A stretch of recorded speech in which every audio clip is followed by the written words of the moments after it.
Good evening everybody and welcome to this District Area Planning Committee meeting held on Thursday the 22nd of September 2022. My name is Councillor Kevin Lagan and I'm the Chairman of this committee, and I'm joined by Councillor Bruce Hubner, who is the Vice Chair. Members, we are streaming this meeting live as well as recording, and by being present at the meeting you are giving your consent to being recorded. During each item, please put your hand up to indicate if you wish to speak. I will then invite you at the appropriate time. Please note that the YouTube live stream sound recording is dependent on the correct use of microphones. Therefore, can I ask that when invited to speak, you remember to turn on your microphone and turn it off when finished. Please reference a page or a paragraph number when referring to the agenda paper and keep your contributions as clear and concise as possible, please. Members, as per the President of this committee, I will suspend Rule 8.3, the requirement to stand while speaking. Thank you. Item agenda 2, apologies for absence. Bernard, may I have any apologies for absence, please? Thank you, Chairman. We've received apologies for absence from councillors Bassinger, Miss Beale, B.S. Beale, Boyce, Channer, Mays, Sybil, Skeens, Swain and White. Thank you, Chairman. Thanks very much, Bernard. Thank you. Move to item 3, which is minutes of the last meeting. It's recommended that the minutes of the meeting held on the 13th of July 2022, found on pages 7 to 10, are approved as a true and accurate record. I so move. No, Mr. Chair, sorry. Okay. Yes, Councillor Morgan. I may be getting a bit sort of doddery, but I'm pretty certain I was at that meeting and I don't appear to be on the list of attendees. And if I wasn't, it's a bit embarrassing as I've obviously claimed for the travel. So if that could be a bit... I won't comment on that. Also, I might add that in the preamble to this particular meeting, the committee clerk seemed to have created a ghastly chimera called Councillor S.J.N. Morley. Okay. Bernard, could we note those and make the relevant changes? Yes, Chairman. Lovely. Apologies for that, Councillor Morgan. Thank you for raising them. Any other points? Yeah, Chairman as well. I can't see my name on there, and I was definitely here as well. Okay, we'll add that to the list, Councillor Durham. Thank you. Okay, any other points, members? Okay, so can we agree with those amendments by assent? Thank you, members. Move on to point 4, members, to disclose, this is declarations of interest, to disclose the existence and nature of any disclosable pecuniary interests, other registrable interests and non-registrable interests relating to items of business on the agenda, having regard to paragraph 9 and appendix B of the Code of Conduct for members. Members are reminded that they must also require to disclose any such interests as soon as they become aware, should the need arise throughout the meeting. Do I have any declarations? Councillor Durham and Councillor Durham. Thank you very much, Chairman. Chairman, I have a number of things to declare. I am a member of Essex County Council.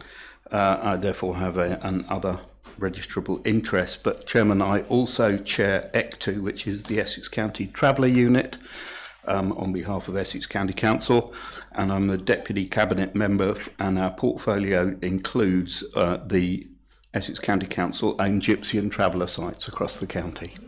Thank you, Councillor Durham. Councillor Fleming. Thank you, Chair. A registrable interest as a member of Essex County Council, who are statutory consultees, and I should also declare that I sit on ECTU for Essex County Council. Thank you. Thank you. No other declarations, members? Thank you very much indeed. Okay, so we'll move on to the applications before us. This is point number 5. This is an application reference 22-00344/FUL, which is land on the south side of Maldon Road, Woodham, Mortimer, Essex. We do have some public participation on this agenda item, which we have an objector, Mr. Russell Ford, and also Mr. Brady. My apologies, can I just get the name there?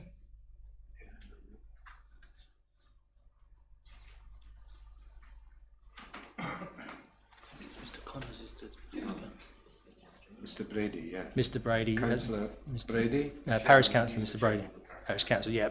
Members, I had some problems with technical equipment today, so we didn't get the full agenda. So apologies if it stumbles a little bit on the speakers. So we have objector Mr. Ford. Do we do the presentation first? Yeah, presentation first. Yep. So what we do, we move to do the presentation first. I think Anna. And the applicants here. Yeah, I've already said that. Thank you very much. Anna, would you like to take us through? Lovely. Thank you, through your chairman. First of all, I'd like to note that since the publication of the members' update, 2 additional objection letters have been received, as well as a letter from an MP highlighting the concerns previously raised by residents. It is noted that the additional letters do not add any further material planning considerations from those already being discussed in the officer report. The site is located to the south of Maldon Road here, and it is occupied by a number of buildings, as you can see here in the location plan, and it is largely hard surfaced. So this is the existing site plan. This is the proposed site plan. So the development is part retrospective in nature, and it seeks permission for the change of use of the land for the stationing of 2 gypsy traveller pitches, comprising 1 mobile home and 1 touring caravan per pitch with associated hut standing. These are the caravans. These are the touring caravans here, and the area that has been and will be hard surfaced is that area here. This is the tree protection plan, and these are some photographs of the site. This is the access to the site on top, the existing structures on the site, and the beginning of hard surfacing the west part of the structures. View to the south, the touring caravans that they've been stationed there. Views to the east, southeast, and then some more photographs again. Southeast, east of the site, west, and south. I'll bring back the proposed plan. So, as the site is located outside the defined settlement boundaries, and it does not constitute an expansion or an intensification of an existing gypsy traveller site, the development was assessed against criterion D of policy H6, which requires the council to give regard to the sustainability and stability of the site. In doing so, consideration was given to the nomadic lifestyle of gypsies and travellers, which varies from that of a settled community. This involves the use of private vehicles, irrespective of the location, and therefore the use of public transport would not apply in a similar way as that for occupiers of conventional housing. Officers have also taken into consideration the proximity of the site to the settlement and the proximity to Maldon, which is, as the largest settlement of the district, contains a large amount of facilities, services, education and job opportunities. Furthermore, given that at present the LDP does not have allocations for gypsy and traveller sites, it is considered inevitable that sites located in the countryside to come forward and be considered. Also, it should be noted that the Maldon District Gypsy and Travellers Accommodation Assessment figures represent a minimum and rather than maximum provision. In relation to the objection letters received, it is noted that the majority of them relate to the decorum of the current occupiers. It should be noted that the planning system can only take a pragmatic approach when it comes to the behaviour of current or future occupiers of a site, and the behaviour of a certain occupier cannot dictate the decision-making of an application. It is also considered that part of the reason for the complaints could be the fact that the site has not been fully functional as a gypsy site. So, having assessed the proposal against all material planning considerations, it is considered the proposed development would be acceptable in principle. It would have an acceptable impact on the character and appearance of the area, and it would not have an adverse impact on the amenity of the existing residents or the future occupants of the site. No objection has been raised by the Highway Authority in terms of highway safety, and it is considered that the development will have an acceptable impact on ecology and trees. On that basis, and in the absence of demonstrable harm, the proposal is considered to comply with the relevant policies of the LDP, and therefore officers recommend approval of the application on the basis of the conditions on pages 34 to 37 of the agenda, and also financial contribution towards the recreational impact of the development on Essex coast. Thank you, Chairman. Thank you very much, Anna. We do have two public participants this afternoon. We have an objector, Mr. Russell Ford. Is Mr. Ford here in the chamber? Thank you, Mr. Ford. And we also have a parish council representative, Mr. Brady. So I'll move to Mr. Ford first, please. Mr. Ford, you have 2 minutes public speaking. Obviously, there's a very small clock up there to give you some support. Once that starts, please just take your time and speak for your 2 minutes. Okay, when you're ready, thank you. Thank you, Chairman. You might be forgiven for believing that this officer report was written in the post-truth era. There are errors of fact, research absences, unexplained dismissal of relevant planning history, hence conclusions that are untenable and a recommendation that should unequivocally have been to refuse planning permission. As an antidote to the report, in my written submissions, I have offered you 5 reasons for refusal. They are fact-based, precise, respectful of the planning history and derived from local plan policy, hence completely defensible. You are not in jeopardy in your gypsy site provision. The situation is neutral. The proposal conflicts with policy H6. The applicant normally resorts to a site they recently extended in Woodford Green. They are not local and they are not in need. The site access was a green verge. Are we really going to walk kids onto the A414 when all the HGVs delivering to our shops and businesses rumble by an increasing number? It's a material intensification. 7 mature trees, 5 oaks were chopped down without a licence. The evidence is there to prosecute and replant. Pursue this with the Forestry Commission. You have the tools. The site was hard surfaced to ground zero, and we get offered a bird box. Biodiversity net gain? You must be kidding. For the gypsies, the noise from the A414 is too loud. Their own experts say so. You cannot soundproof a caravan, and if you could, they move and they change. It's unenforceable. The hard-working, council tax-paying residents of Woodham Mortimer have to experience this at close quarters, enduring incessant bonfires, outdoor cooking, shouting, swearing, barking. It's visually ugly, and its impact is diabolical. Planning and environmental health do meet, and they deserve better. I strongly urge you to reverse this weak officer recommendation and to rather refuse planning permission for the 5 reasons I have given you. I will be your ally in any appeal. Thank you very much indeed. Thank you, Mr. Ford. Thank you. Can you put the bit back up there? Thank you. Okay, now call for Mr. Brady, please, to come forward. Thank you. Just say microphone if that's kind enough. Thank you. Thank you. Don't start yet. I'm afraid. Yep, so basically, Mr. Brady, when you're ready, there you have 2 minutes. Okay. Is that all right? Good. Right, obviously the Parish Council are opposed to this for specific reasons which we've shown you. However, in due respect to you, you don't live there, you don't realise what the road is like. If you look at that concerns that residents have, I think you would have a different attitude towards that. Also, I note that 66 people have written into you. That's 56 more than the crematorium, which is getting planning permission. So I ask you to note that. I think you'll find that the voters of Woodham, Mortimer and Hazley feel that this is a very emotive issue.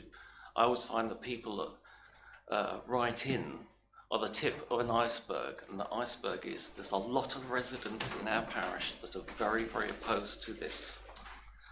And I think I might just cut that on that, because I'm not going to keep on quoting, and I haven't been to, I can't say any more, because as you appreciate, I haven't got my council's permission to say any more. Okay, I'll Mr. leave it Brady. at that. That's lovely. Thank you very much indeed, Thank Mr. you Brady. so Thank you. much. Thank you. Just turn to the area. Mr. Brady? Thank you very much. Well, members, we have a recommendation. The applicant's here, I believe. Can the applicant, would you care to come forward? Thank you very much. Again, the same the 2 minutes. Once you start talking, the clock will start ticking down. Thank you. Thank you very much for the opportunity to speak. I've been travelling all my life, and I don't know if you're aware, but it's a very, very hard life. It's very hard to get education for my kids, doctors for the kids. My oldest two kids, 17 and 18 years old, they can't read or write. They've been trying to look for jobs that they can't get employed because they haven't had an education. And all we're looking to do is to try and settle down and have a place to live so my kids can go to school and we can have a local doctor surgery so we can have the kids and myself and my auntie looked after properly. My aunt has special needs. She has a lot of difficulties. She needs doctors. She can't travel anymore. They're getting too old. It's just, and I'd like to have, please, and sorry. No, just take your time. Take time.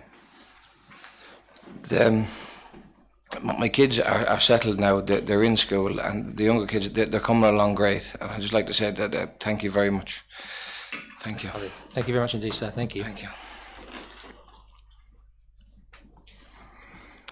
Okay, members, we have a recommendation. The recommendation is to approve, subject to the conditions. Do I have a seconder? Thank you. Seconded by Councillor Stevens. Okay, members, are now open the debate. If you wish to speak, Councillor Nunn. Thank you, Chair. Yeah, two things, please. 5.4.1 in the report, unless I'm misreading this, it just doesn't make sense. That's my first point. Do you want my second point, or should we? So do you want to go to that first point, and then we'll go through them one by one, Councillor Nunn? Sorry, 5.4.1. Did I mean that? It's about it's the location to the nearest property. Perhaps it's not 5.4.1. It's about the location impact. Yeah, 5.4.2. 5.4.2. Can you just read the first couple of lines? Do you want me to read that? The nearest property to the application site would be the Gypsy Traveller site, more than 55 metres away from the application site. I don't understand that. Yeah, please. Yep, thank you. Thank you, Chairman. Sorry, to clarify, what I mean is that the Gypsy Traveller site would be located more than 55 metres away from the nearest property. Ah. Yeah, so the application site would be more than 55 metres away from the neighbouring site. So there isn't an existing Gypsy Traveller site No, there? apologies for the typo. Thank you, Chair. Can I carry on? Yeah, please, Councillor Nunn. 7.2, highways. So the Highway Authority have no objection subject to conditions. I'm surprised about the highway response because there are already 3 roads onto the main road there. And recently there was a very serious accident. And there have been a number of accidents there. Has the Highway Authority not thought about undertaking a traffic impact assessment, bearing in mind that you'll have vehicles, slow-moving vehicles coming onto that main road? Was there no impact assessment? Mr. Lee. Through you, Chairman, an impact assessment is not normally being done by the highway authorities for the applicant to submit one if necessary, but I can confirm that the highway authority did not raise an objection in terms of highway safety. Obviously, they've suggested conditions which we've imposed. Okay, thanks, Chair. Councillor Durham. Thank you very much, Chairman. As one of the ward members for Woodham, Mortimer, I feel obliged to speak. Chairman, I have great sympathy and I do feel for the officers who've had to make probably one of the hardest recommendations they found themselves having to make for tonight, largely because this case, and it is a case that's been going on for 9 months, this authority has actually taken out a High Court injunction at great expense to this authority. And I have to say a lot of the High Court judges' rulings were ignored. And as Mr Ford has said, there were TPOs not heeded to. There was unauthorised development work. But clearly the officers have looked at the policies and applied them as they believe they fit. Chairman, in the time I've been a member, seldom have I had a case that has provoked more correspondence, telephone calls, some very upsetting telephone calls from local residents, I have to say. More than once have I had phone calls from residents literally in tears, and it has been a very tough, and there's been literally, and I'm not exaggerating to say, hundreds of emails about this particular site. Chairman, I have no axe to grind with gypsies and travellers, as I heard in my declaration.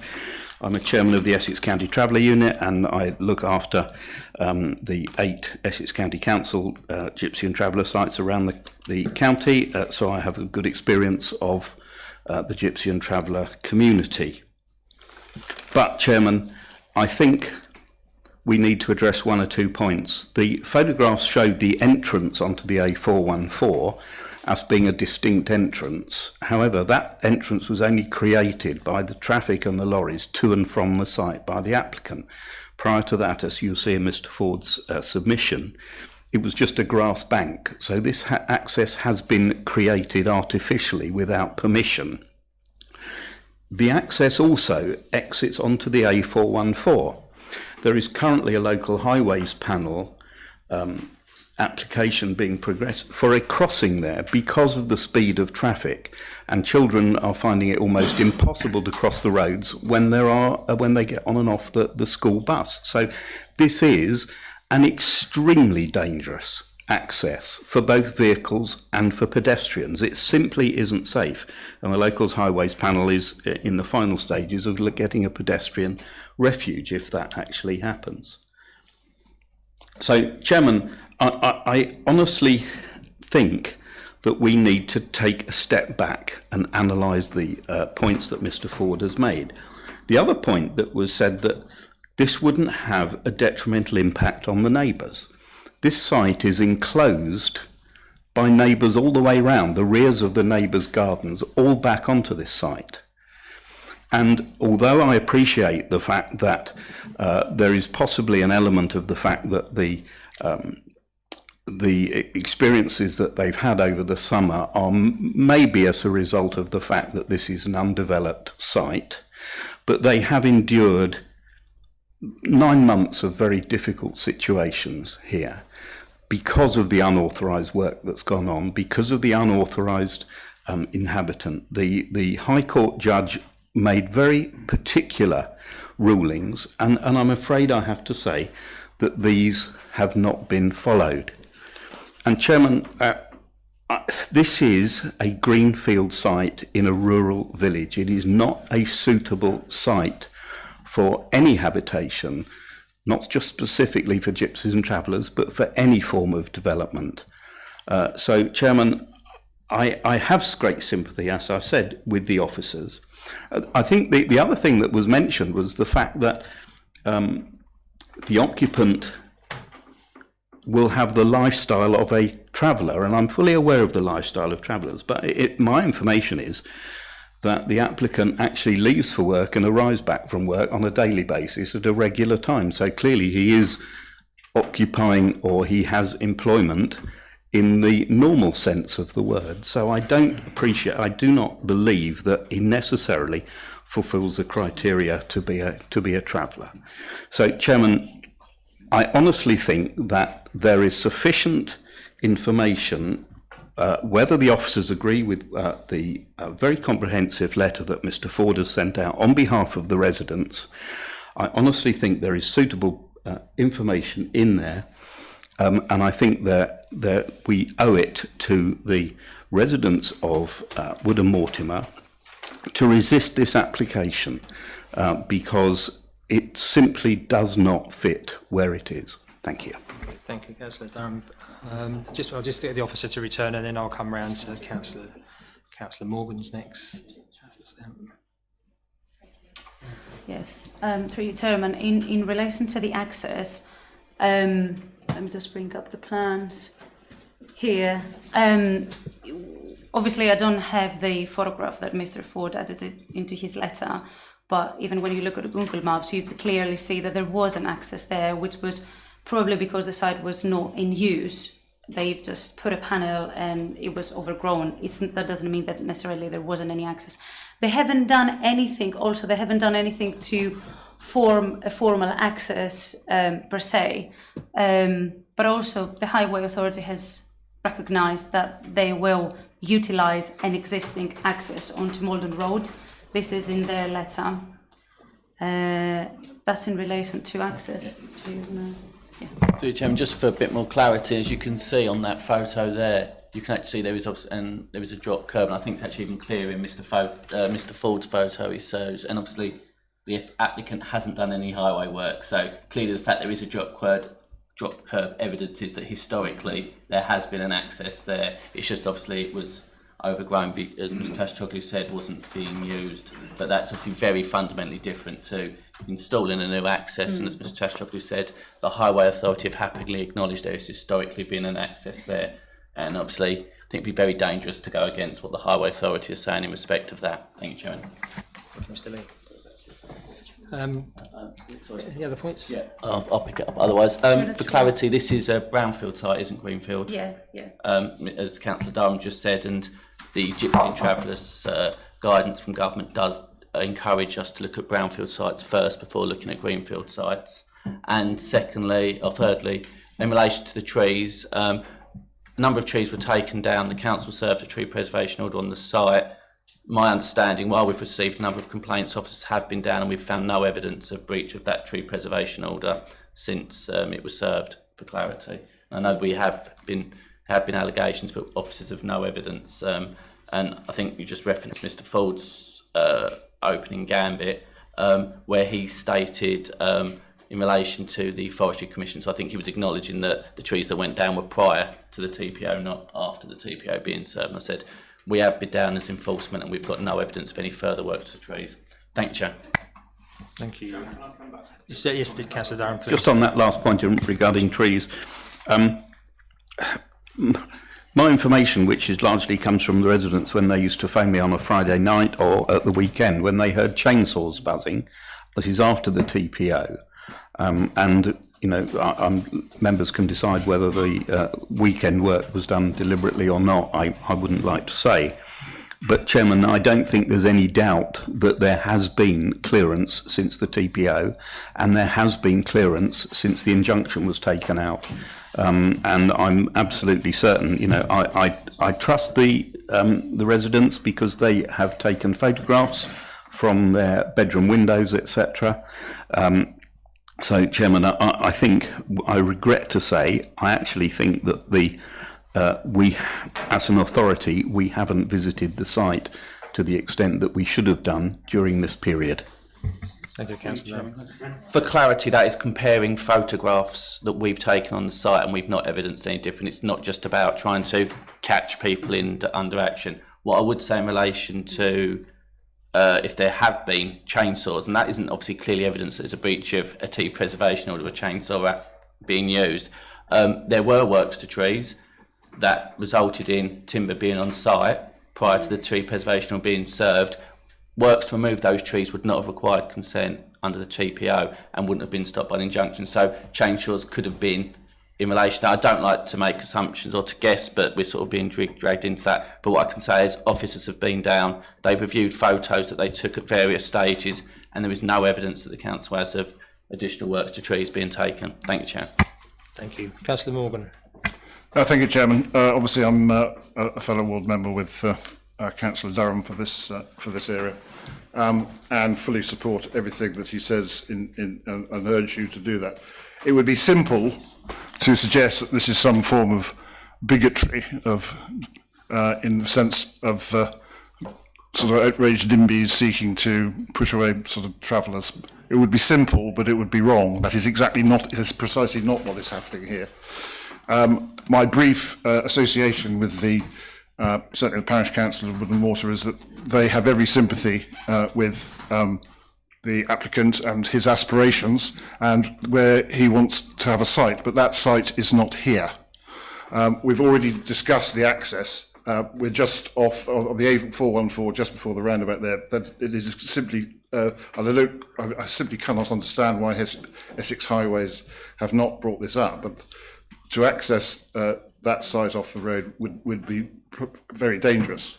Also, I would urge members, if they think that this is the sort of attitude that's happening, to put that out of their mind and to look at the representations made by the Parish Council. And in particular, I'm interested as to why there were two previous applications around this site, one in 1917 and one in 2017-2018, one for the removal of the hard standing and the construction of two detached dwellings, and then another for the demolition of existing and construction of two chalet bungalows, why they were refused, and yet this application has been allowed. I simply don't understand the logic of that. But before we go further on to that one, the planning policy for the Travellers' Sites 2015 specifically states that local planning authorities should very strictly limit new traveller site development in open countryside. That is away from settlements or outside areas allocated in the development plan. And I wonder how much notice the officers have taken to that. Also, there's the availability or lack of alternative accommodation for the applicants.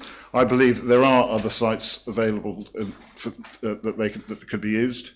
And I also then go back to the question of, are they actually genuinely travellers?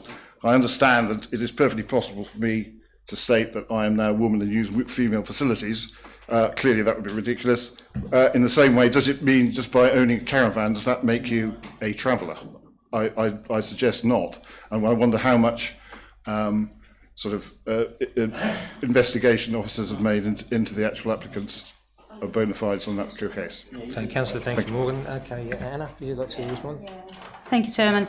So in relation to the previous applications that they were refused, obviously there is a clear difference between caravan sites, caravan PT, Gypsy and Travellers PTs, and conventional housing. Paragraph 5.3.13 of the report explains why the previous applications were refused. And as I said in my presentation, and as it also has been stated within the report, there is a clear difference between the sustainability credentials that we would expect and accessibility to facilities and services between conventional housing and Gypsy and Traveller sites. Also, consideration, the inspector dismissed the latest application on impact on the character of the area. It's different, adding two domestic properties onto a outside the settlement boundary, from caravans that they are mobile and they actually do not need permission, as they do not constitute operational development themselves. And in relation to the noise, this is also clearly explained within the officer's report, that the position of the houses was a lot closer to the highway, and that was the main reason it was considered the impact in terms of noise would be unacceptable, whilst here the caravans under this application would be located further away from the road. I believe I've covered that. In relation to your point about the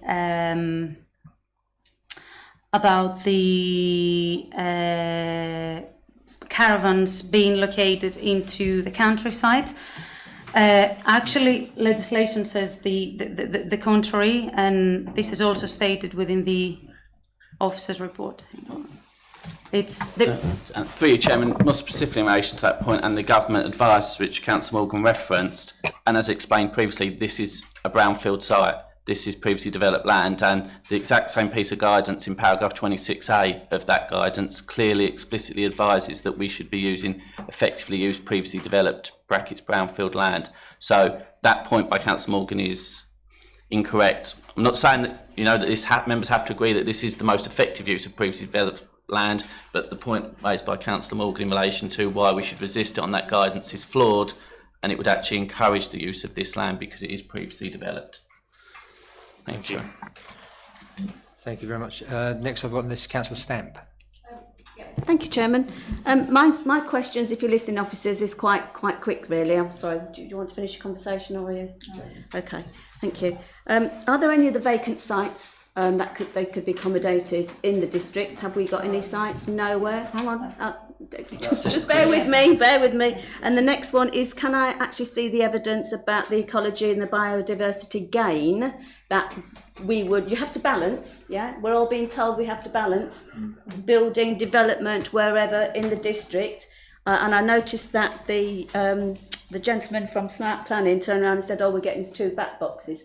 I think it's been requested on more than one occasion that we had some sort of matrix to say what the loss and the gain is by having some sort of development, whether it be travellers, gypsy and travellers, or houses. All right, shaking your head, but I would like to see evidence, because it is a real issue about us building on greenfield or brownfield sites or allowing things to happen which may then develop toilet blocks or other facilities outside. And I know Mr. Lee is going to turn around and say we can't actually plan for that, but it may happen. So yes. What's the gain against the loss? You've already said trees have been cut down, so to me that's a loss. Thank you. Thank you, Chairman. It's in the officer's report. Yeah. Well, just reiterate it. Okay, through you, Chairman.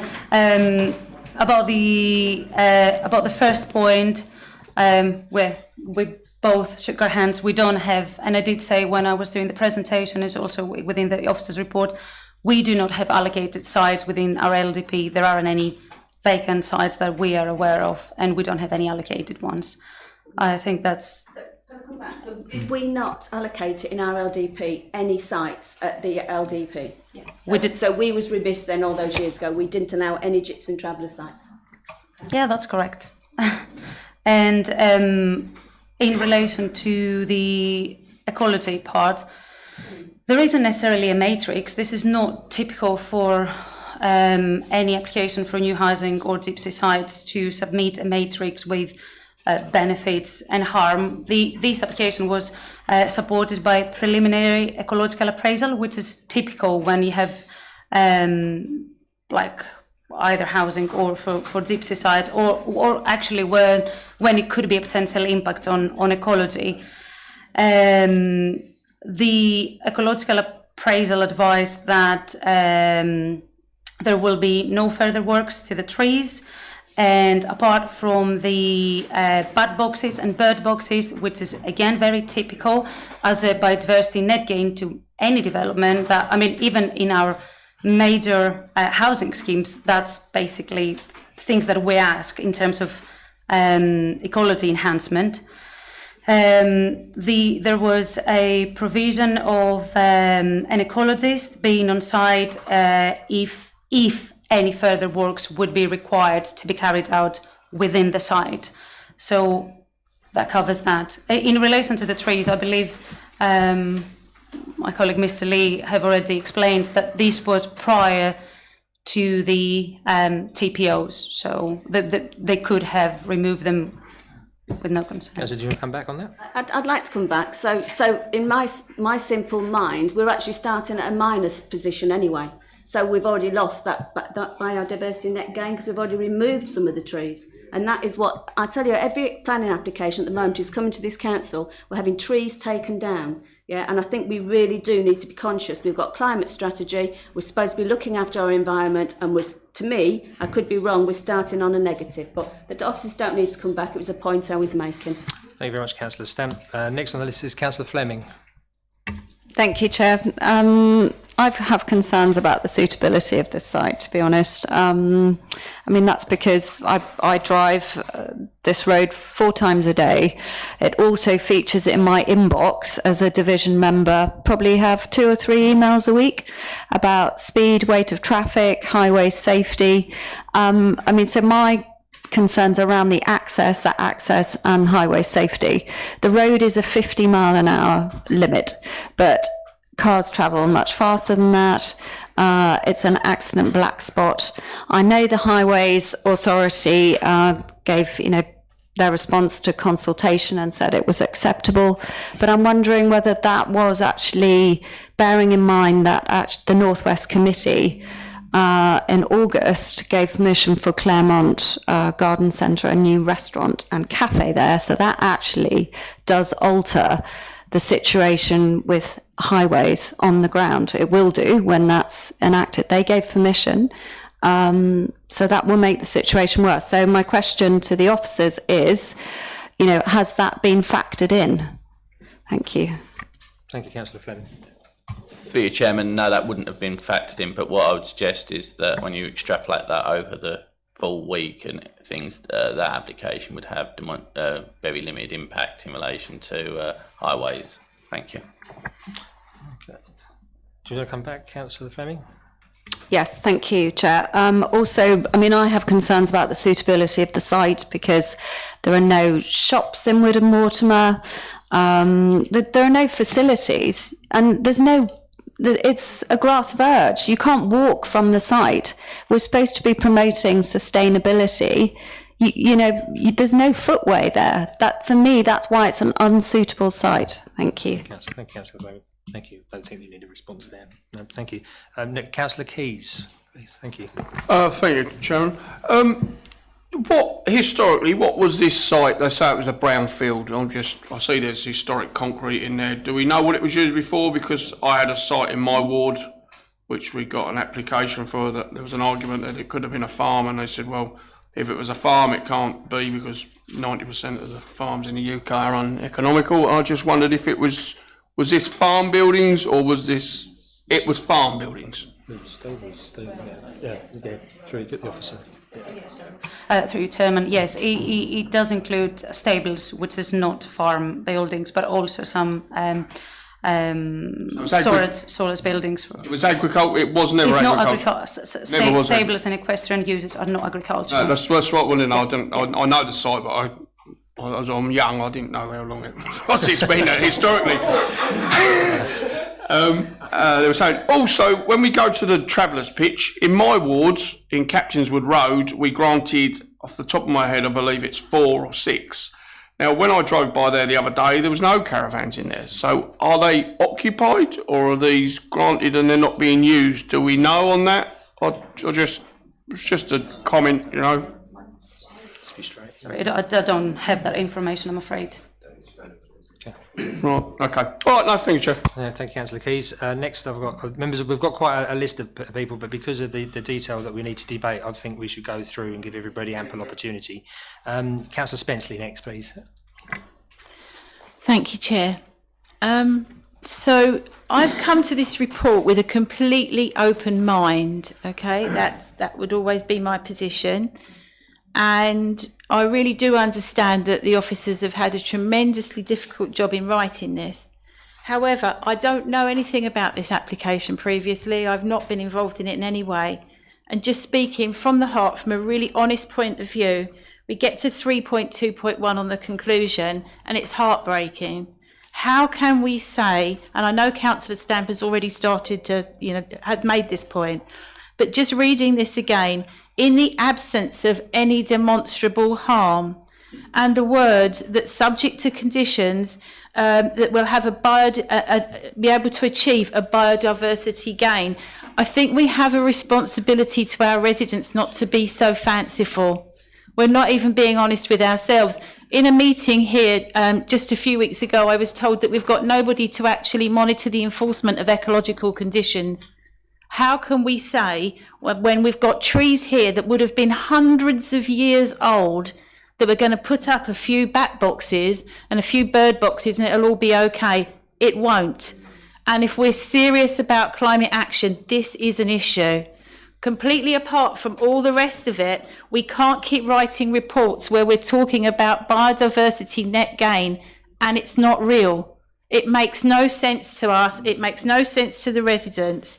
And I really do think we need to find a way of being honest about biodiversity gain or loss, because at the moment we're not fooling anybody. And I do take a little bit of exception to, they could have come along and cut down those trees anyway. Now I would question that if you've got mature oak trees, that we're saying that if you come along and you cut them all down and then you put in a planning application, it'll be fine. That's what it sounds like. Correct me if I'm wrong. Hang on a second, hang on. Through you, Chairman, just for that point, that is a major flaw in the planning system, but yeah, that legally is true. If the trees aren't protected, and they can be cut down, and then you're able to submit an application. That's, yeah, thank you. Well, if that's the case, that's very sad, but I don't think we need to sit here in a report and be fanciful and say that it's a biodiversity net gain, because it absolutely isn't. Thank you. Thank you, Councillor Spenceley. You want to go back on that, Anna? Thank you, Chairman. Sorry, I just want to add a little bit more on net biodiversity. Conditions 14 and 15 of the officer report do state that the development should be implemented in accordance with the preliminary ecological appraisal mitigation and enhancement measures, and that would include 2 bird boxes, planting of native species of trees, shrubs and hedges. Condition 15 relates to external lighting. There was no proposal for external lighting, but if in the future they wanted to add any external lighting in order to protect species, we would expect details of that to be submitted and approved in writing. Also, as part of the application, we have imposed a landscaping condition that would require them to submit details of soft landscaping. And also, although it has not been shown on the plan, here, the tree consultant has advised that this tree could be retained, and this is secured by condition. So this tree that was recommended for removal, we have a condition to keep that tree. I think that covers it, yeah. Thank you. Next on my list, I've got Councillor Morley, please. Thank you, Chairman. My concern is the Environment Agency, have they visited this site? The burning of waste and sorting of waste, do they have a licence to carry out here? Is that probably another planning issue, I expect, but how's that being handled at the moment? I haven't seen anything in here at the moment. Thank you. There's a condition, is there? What? So they can have fires? Through you, Chairman, it's a bit of both. There is a condition in relation specifically, but the wider picture wouldn't be a planning issue per se, generally, unless it was they're considered happy to with be the burning of waste and We've put a condition requiring that there is no burning of waste. Right. But, you know, there isn't evidence of, for example, acting as a waste transfer station or anything like that. No. Thank you, Chairman. That'll be monitored, that'll be checked. No? Through you, Chairman, as always, we do not have resources to proactively check any conditions. If we receive a complaint, we will investigate. Obviously, if it may be something a different authority would receive a complaint about, and they would deal with it under their powers. Thanks. Okay, thank you. I've got Councillor Helm and then Councillor Stevens. So, Councillor Helm, please. Thank you, Mr. Chairman. Can you tell me whether the land is wholly owned by the applicant, for a start? Through you, Chairman, as far as I'm aware, no, it's not. Has he written to the other people that own the land to tell them what he's doing? This is what the application form states. You're meant to do. You're meant to inform them in writing what you intend to do, because I've had it done to myself. Someone applied for planning permission on my land and they had to write to me and tell me, and you have to have a certificate for that. Have you had that? Yeah, the application form, within their application form, they signed certificate You've had B. that, have you? Yes. Well, how come I've got an email with the owner of the other bit of land, his passport information, and he says he hasn't given permission, and he's not going to sell any bit or let anything for anything else. Through Chairman, in relation to that, and as all members have probably heard me say before, the ownership of an application isn't a material consideration. The applicant has stated he's signed the certificate. B, we have to take that in good faith, as always.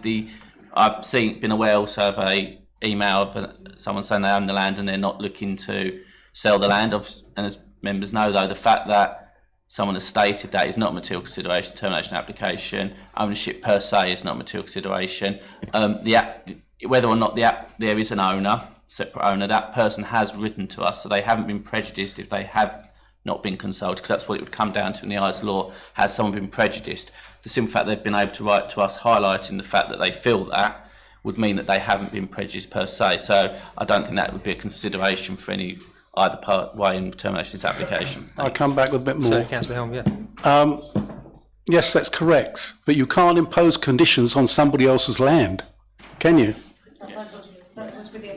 Through you, Chairman, you can impose conditions on a planning application site irrespective of who the landowner is. It would mean that it could potentially mean that... Well, when I had this happen to me, they couldn't do it.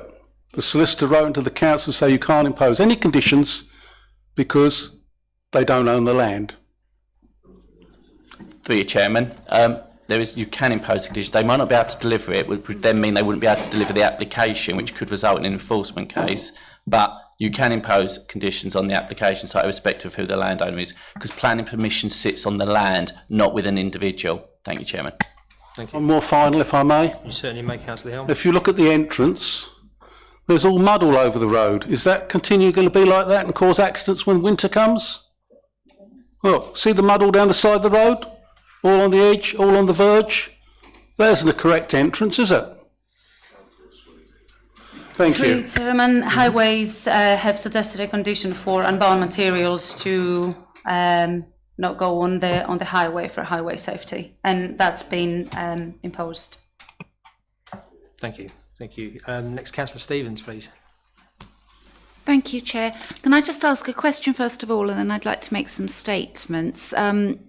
We heard Councillor Durham, I think, said that the applicant isn't travelling anymore, and I didn't quite catch what you said in your answer. Does that matter if somebody's part of the travelling community? Isn't that the point?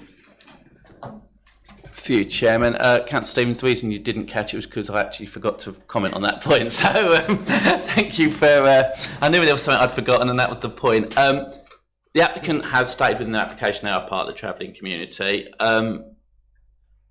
There is a certain level of faith that we have to take in relation to, I think it was Councillor Morgan's point about investigating it. We are not allowed to investigate it, basically. That there's case law on that. That would be, I know it's difficult in that respect. But obviously, just because you're part of the travelling community doesn't mean that you would be able to work locally at certain periods, and that changes through the year. So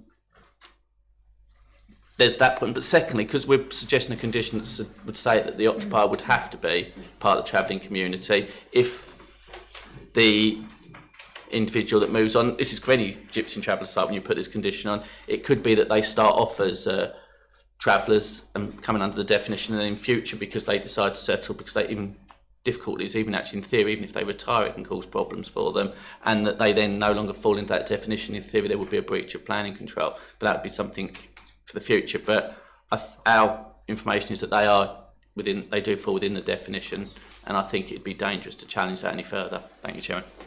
Thank you. Thank you. Okay, so that it's irrelevant, in other words, whether somebody is actually travelling up and down the country at the moment, or they're part of that community and at the moment they're here. Thank you, Chairman. What I would say, to a certain extent, you've made a fairly valid point, is that this application is not a personal permission. It is an application for a gypsy and traveller site. The applicant has not put forward any extensive personal circumstances. They've obviously made certain comments, as they did in their 2 minutes, and I think that's fairly standard. It's fairly not surprising. The government guidance is clear that we shouldn't only be looking to meet the demands of travellers within this district. And if there's just because there's no local connection, we can't resist it for that reason.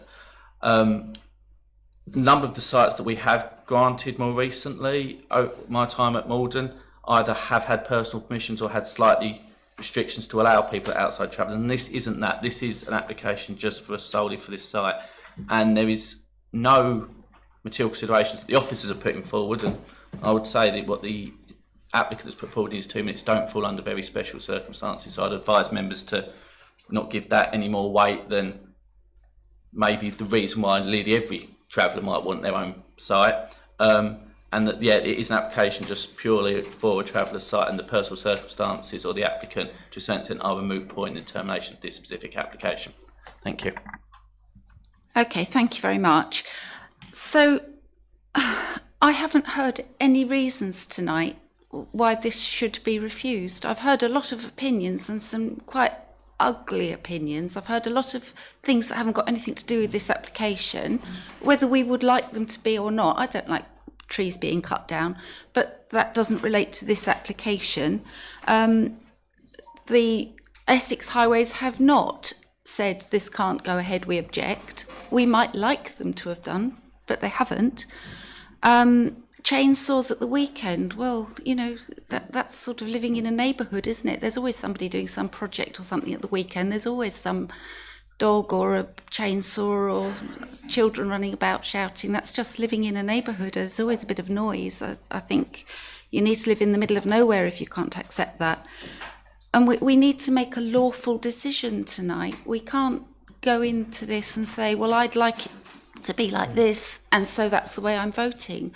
I think we've really got to examine ourselves carefully and make sure we make a lawful decision tonight, please, members. Thank you. Thank you, Councillor Evans. I think that's the reason why we're here, and I think members will make through an informed debate and vote accordingly. But thank you for this statement and thank you for the contribution. Councillor Stilts, please. Thank you, Mr. Chairman. It's just a clarification from the officer.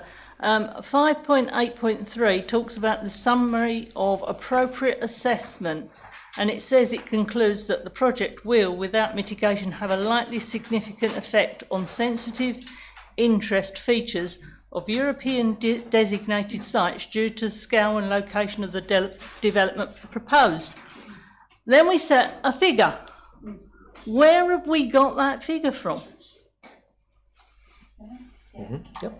Chairman, yes, this is a figure that's been given from Natural England in 2000.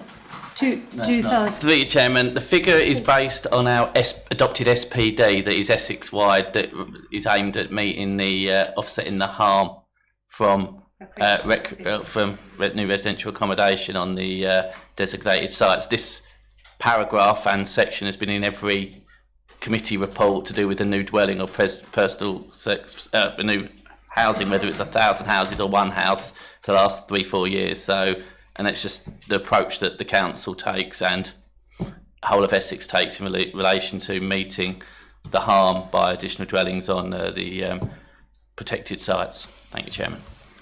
Yeah, come back, Councillor Stilts. Thank you for that explanation, but where do we get that figure? What says to us that that piece of land is only worth £137.71 per dwelling?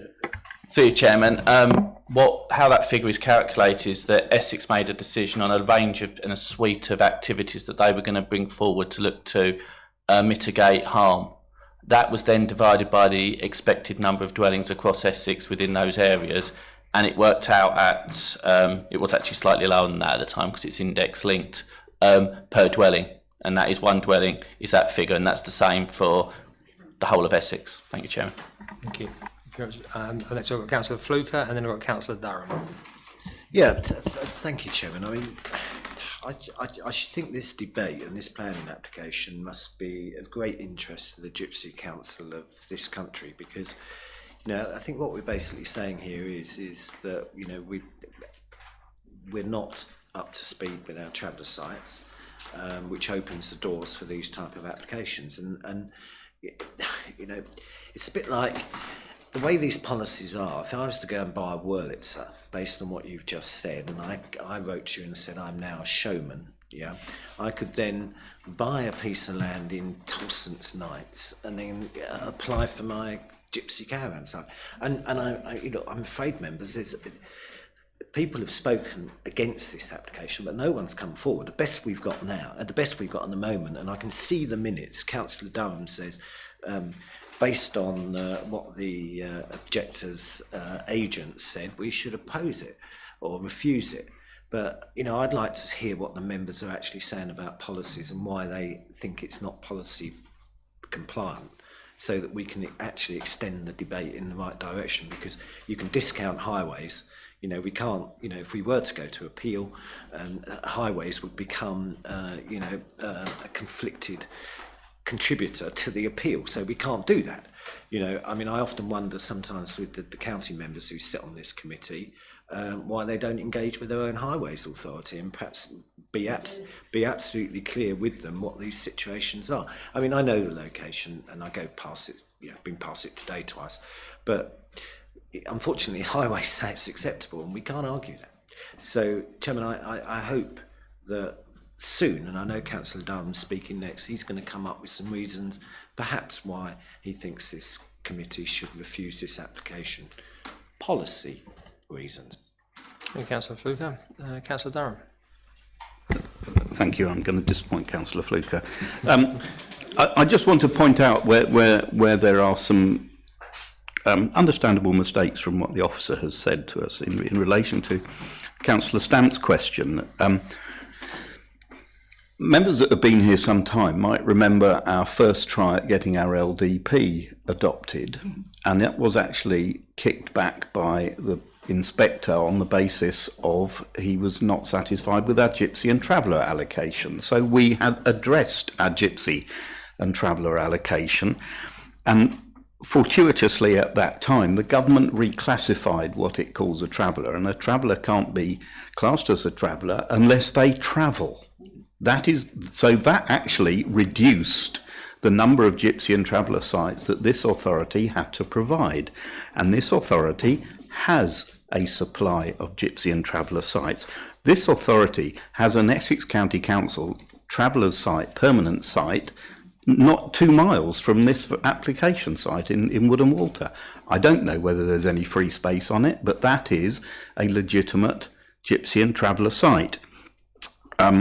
And by the applicant, I have great sympathy with the applicant, but by his own admission, he wants to settle down and not travel, and because of an ageing an infirm relative. So they do not fulfil the classification that we got our LDP adopted on the back of, that they are legitimately travellers. Another case, when Councillor Morgan asked why this was different to the previously refused schemes, and the officer said, well, they were for houses, I just might draw attention to the fact that what we're actually looking at are, although legally the buildings being applied for are caravans, they're effectively single-storey lodge houses. They are not the typical white metal touring caravans. There are 2 single-storey dwellings, in effect, like bungalows. So, you know, there is, yes, I accept the fact that in legal terms that is a caravan, but you can't just hitch them up and pull them out or move them. Trust me, I've tried. So, Chairman, you know, really, we have enough grounds to find issue or to take issue with the officer's recommendations. The most glaringly obvious, and I'm sitting here looking at a Google Earth photograph of that site, and I've known that site for 40 years, probably more. And it was a disused stable, if you like, that ramshackle old buildings, but it was effectively wild, heavily vegetated, large trees. It was effectively a wild site, and you can see it similar by the site as you drive past it, the site adjacent. It has been cleared. There's no other definition. It has been cleared, and you can see from the pictures up there. So how are we going to get an ecology net gain? It's nonsensical, because any ecology, and it was a green wild site with all of the animals and insects and everything that live and occupy that site, have gone, never to return. So to say and absolutely sit here and say there will be an ecology net gain is crass beyond words, because it plainly is not the case, and it will never get to the position that it was before. So I'm sorry, there is suitable, to please Councillor Fluker, there are suitable policy reasons, and that one of the reasons that you've given for approval is that there will be an ecology net gain. Not true. Thank you, Councillor Durham. I think if there's any members, I've got Councillor Thompson, and then if there's any member who hasn't spoken and they wish to speak, then I'll give time for those. But then after Councillor Thompson, I'd like to go to the recommendation, then go to the vote, members, please. Councillor Thompson. Thank you, Chairman. Can I start with a quick reference to Councillor Fluker and his putative Wurlitzer? I mean, he's absolutely right. There is a travelling showman's site in my village. That's why he picked on Tolson Knights. And the appeal inspector in that case did not impose a condition, made point of not imposing a condition that any occupants be members of the Showman's Guild, which is the normally accepted qualification as a showman. So in fact, he's absolutely right. You better go hunting on eBay, Councillor Fluker, because you could indeed move in. And nor indeed was there any requirement for any of those showmen actually to travel or be involved in the showman's business. But anyway, that's by the by. My question, please, for the officers through you, Chairman, is when you look at biodiversity net gain, I'm kind of assuming that you can only look at the situation at the point the planning application is put in, rather than what used to be there before, on the supposition that anyone can buy a piece of land and clear it with no intention of putting any planning application in for anything. Would I be right? If I could hear from the officers through you, I'd be grateful. Thank you, Anna. Please. Yeah. Thank you, Chairman. Yeah, that's correct. It's taken from the point of the application, and also the site could have been brought back into its previous use, and that could have had an impact to the wildlife there. Yeah. Thank you very much indeed, members. Well, I think we've actually got a recommendation to approve, which is seconded by Councillor Stevens. Do we want to do this by a show of hands, or does anybody want a recorded vote? Is that seconded? Thank you, Councillor. So, recorded vote called by Councillor Stevens and seconded by Councillor Shaughnessy.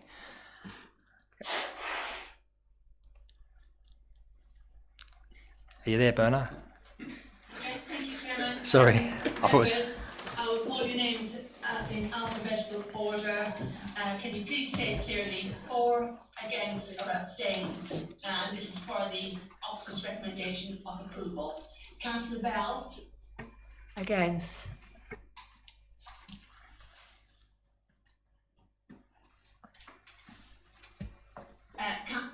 Councillor Dewick. Against. Councillor Durham. Against. Councillor Edwards. Against. Councillor Fleming. Against. Councillor Fluker. Chairman, I've got to abstain because I don't know on what grounds we're voting against the officer's recommendation, apart from ecology. Well, we'll do that, yeah. Abstain. Councillor Fluker's going to abstain. Yeah. Thank you. Councillor Howard. Against. Councillor Helm. Against. Councillor Huebner. Abstain. Councillor Hall. Abstain. Councillor Keys. For. Councillor Lagan. Abstain, please, Bernard. Councillor Morgan. Against. Councillor Morley. Against. Councillor Nunn. Abstain. Councillor Shaughnessy. For. Councillor Spenceley. Abstain. Councillor Stamp. Abstain. Councillor Stevens. For. Councillor Stilts. Abstain.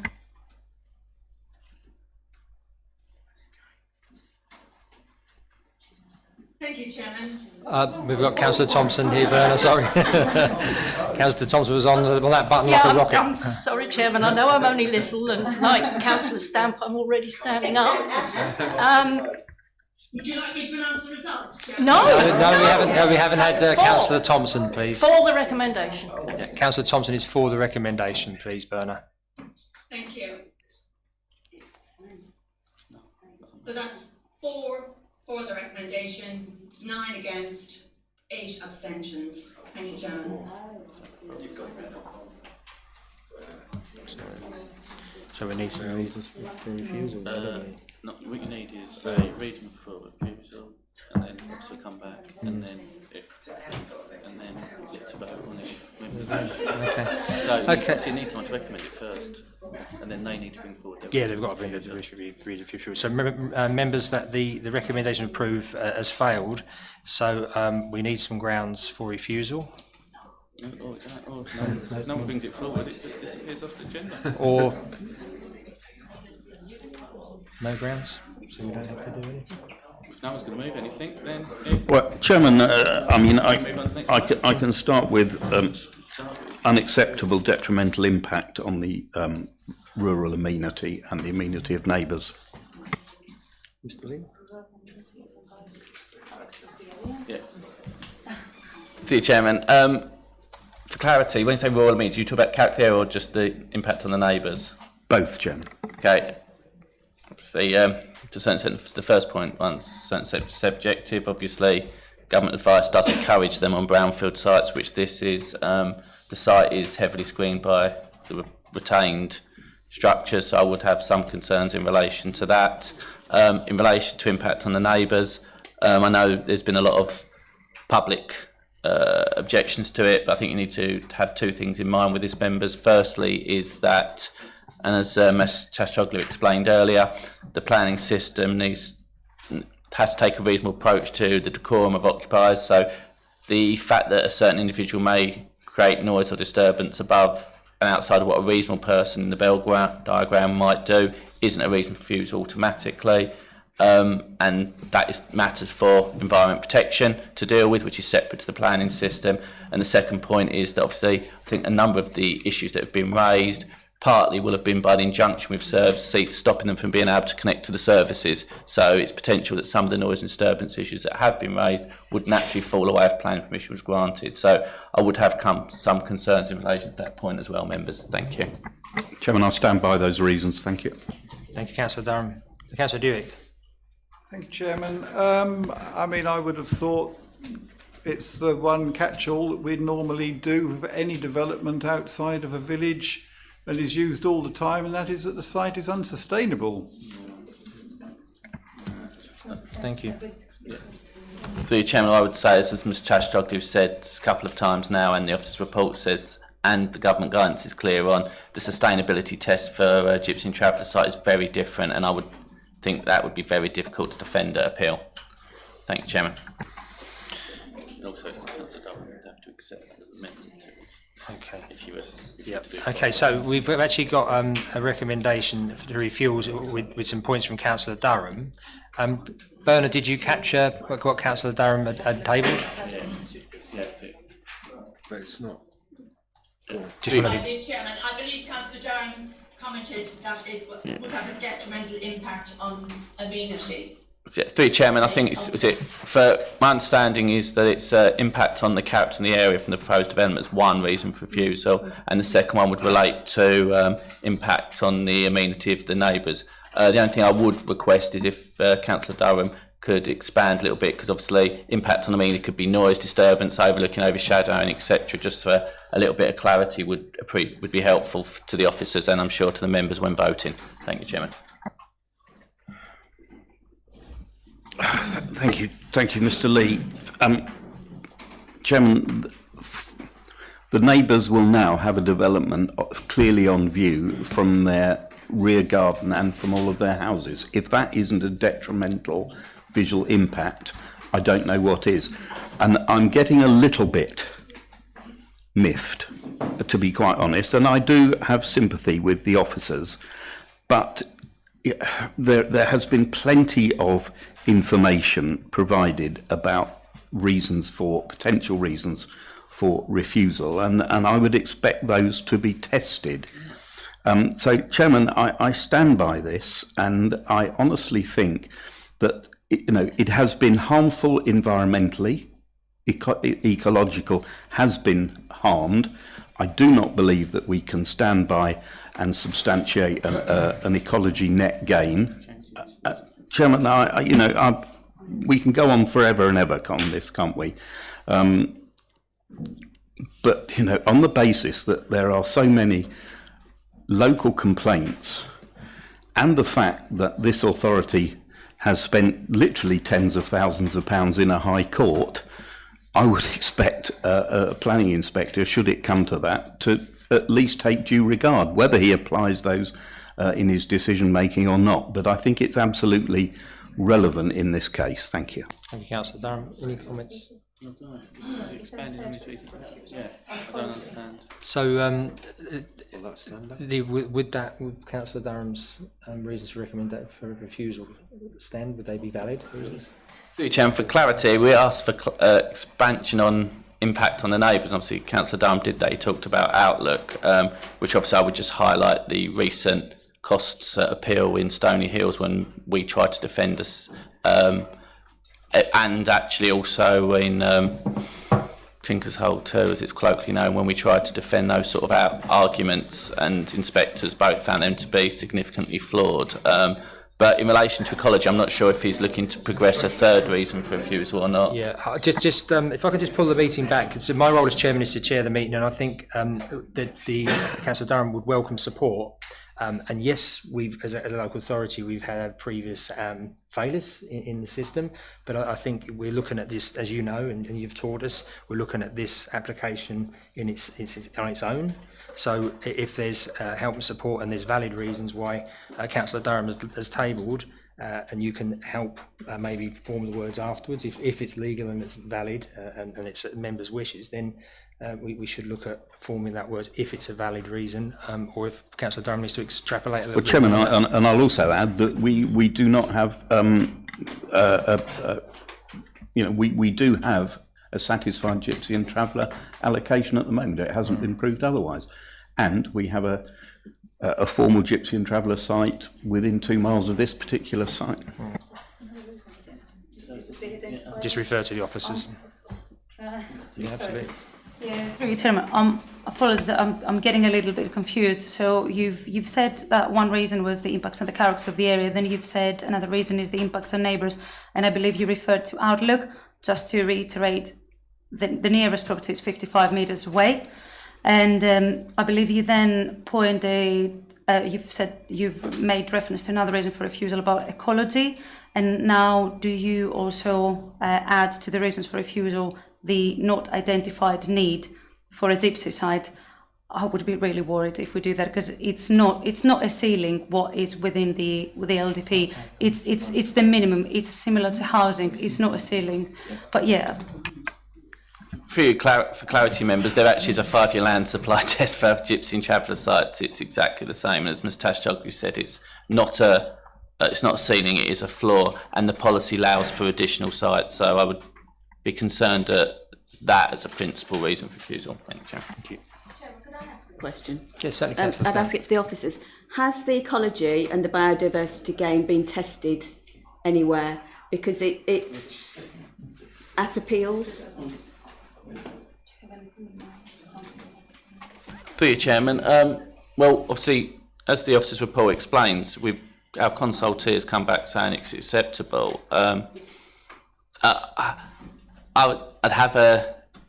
think it'd be a dangerous approach to take that if a consultee says something's acceptable and we just say, well, we've not tested it, appeal, we should ignore that. It would be a very dangerous approach generally. Not saying about specific, but that's what I feel like you've just said is like, so we haven't tested it at appeal because we'd be testing whether we disagree with one of our consultees' responses as a starting point. So that would be something the local planning authority would not look to do. Chairman, Mr. Lee's gone above and beyond. I didn't actually ask that. I just wanted to know whether we agree with the consultee or not. It's members' decision to refuse this, whether it goes to... I wanted to know if it has been tested and what the possible outcome of that would be. But I thank you for your information, but you have gone a bit too far for what I actually asked. So has it been tested or not? Whether the consultee has agreed or not, I'm not bothered. I want to know, has it been tested in the court? Ecology. I don't understand your question. Somebody help me out. It's quite straightforward.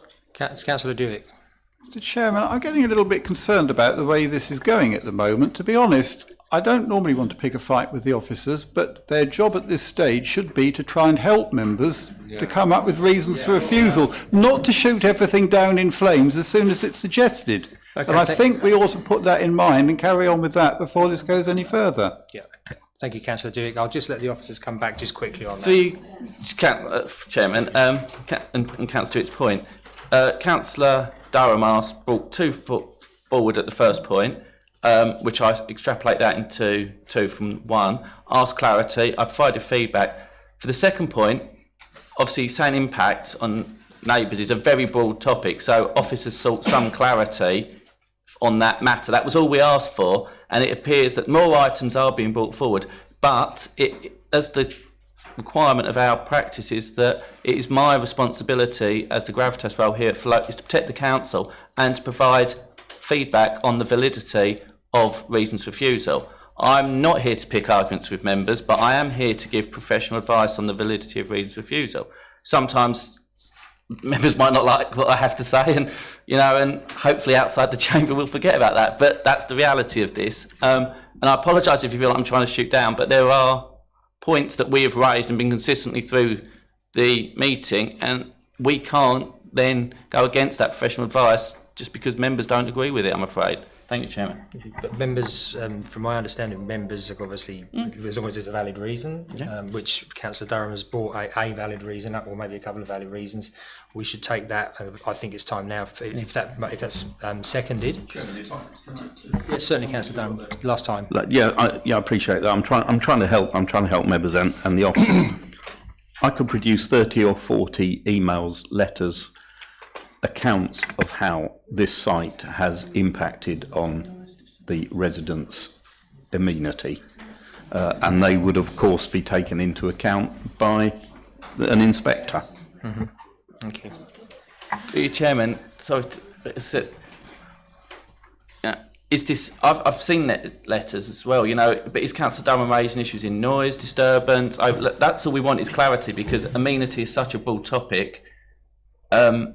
It's a very dangerous approach to have such an open, unspecific phrase. If you have examples, my advice would be, as always, including, etc., like you would see in any reason for refusal brought forward to the committee by officers. And that's all I would like, is some clarity on the points for officers if this application is refused, and for members when voting, that if it ends up in appeal, we're able to drill into the points of concern that the committee have and not left to such a broad, undefendable position. That's the only clarity I want, and that is me trying to assist members by asking this. It's not trying to be problematic. Okay. Thank you. Last person, Councillor Hurd, you haven't spoken, so we'll just take Councillor Hurd. Thank you, Chairman. Am I right in my concerns is the actual access is coming straight off of a field into a site now, because highways have raised no objection. We can't use that. Is that what you're saying? Through you, Chairman, that is my advice, is that if the statutory consultee is saying this is acceptable, it would be a very dangerous approach for us to go against that without some form of evidence. Thank you. Right, thank you. Thank you. Finally, Councillor Spenceley, before we just get clarity from Yes, Councillor just Durham. a point of clarity, that was all. So at 5.7.3, the application is supported by a preliminary ecological appraisal. Was that our consultation then, or the applicants? Yeah, through you, Chairman, the applicant submitted the preliminary ecological appraisal, so it wasn't and it's our... been assessed by our ecology consultant. Okay, thanks very much. Oh, it has. So it's our. Okay, thank you. Yeah, thanks, Councillor Smith. Thank you, officers. So, just to be clear, Councillor Durham, do you just want to repeat your reasons so that Burner can capture those in completeness? We can just make sure that we've got what we need, and then we can ask for a seconder for that, and then we can go to the vote or not. Just want to be clear, members, because it's got a little bit muddied. It's an unacceptable, detrimental impact on the rural nature of this particular site, and it will have a detrimental impact on the amenity of the adjacent dwellings. Thank you. Acceptable? Whether you like it or not. Is it acceptable? That's okay to me. Can I ask? Asking your professional advice, is that acceptable? Yeah. Yes I mean, or no? I mean, it is an acceptable reason for refusal, but I would need, and everybody would need some clarity, whoever is going to be defending this on appeal, is that when it comes to impact on amenity on neighbours, there are several ways that a development could have an impact on neighbours. That would include impact on, in terms of noise, being overbearing, overshadowing, resulting in loss of light, impact on their outlook. But we would need to know whether we need to fight all of them, or you have some specific ones that you would want. We look at all of them. You know, the neighbours. So it's unacceptable against all Neighbours of have them. previously looked out onto a wild rural field. That will no longer be the case. I think members, because I don't want to prolong and the debate's getting quite. Members, please. Thank you.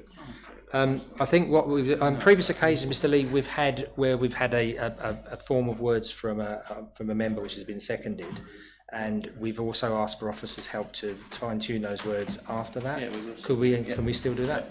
Through you, Chairman, obviously they won't be forming the exact wording of the reasons for refusal, as always, and you know, within the wiggle room to planarise them, we do that as always. But that's obviously, that's Ms. Chas-Chogley was just looking for clarity on the amenity point, and we'll be able to extrapolate what Councillor Durham said into that reason for refusal. Thank you very much. Chairman, I'm very happy to rely on Mr. Lee's expertise and his long knowledge and history of this particular site to come up with a substantial reason. Thank you, Councillor Durham. I am going to let Councillor Morgan speak very quickly before we. Was there a seconder for Councillor? No, it's not been seconded. Right, we'll come back. We'll just do Councillor Morgan and then I'll ask for a seconder.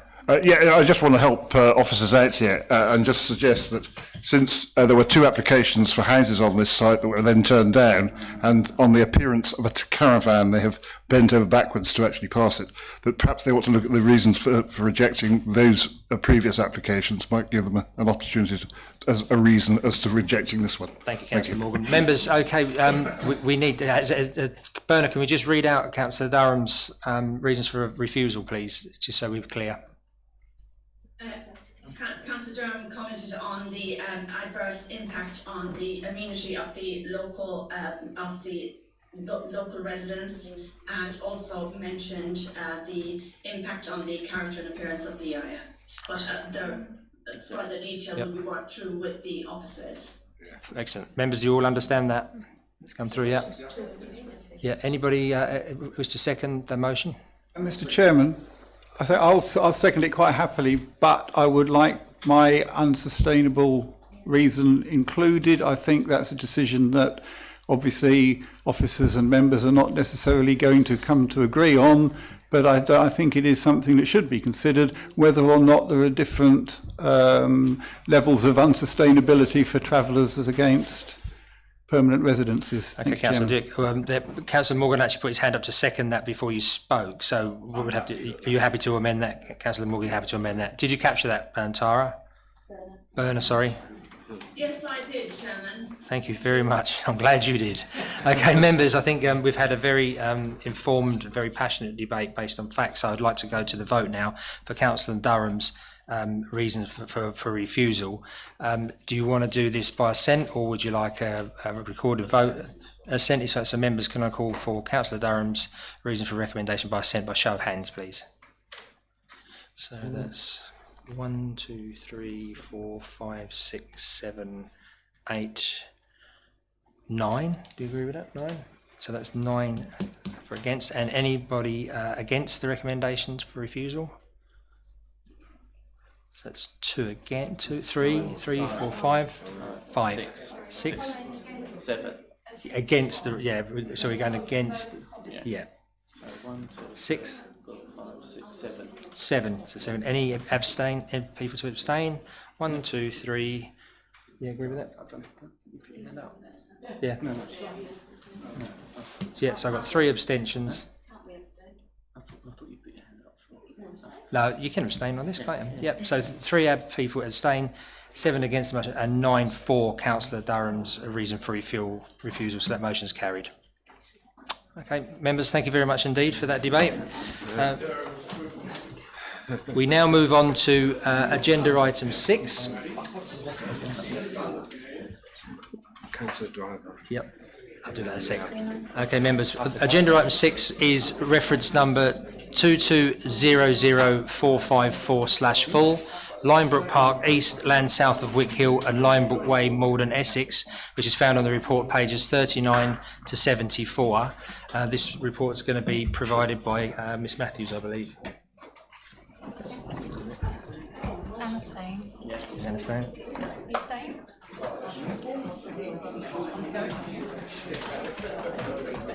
It's an easy one. Two public speakers on it. Thank you, sir. We got there. Yeah, no,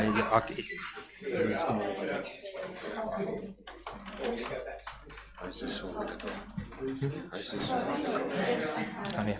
How's this one going to go? Easy. Not easy.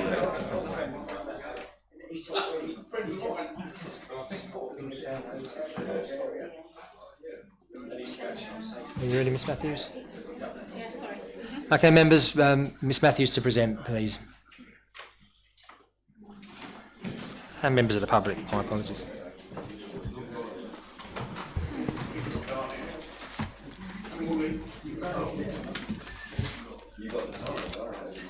Thank you, Chairman. Good evening, members.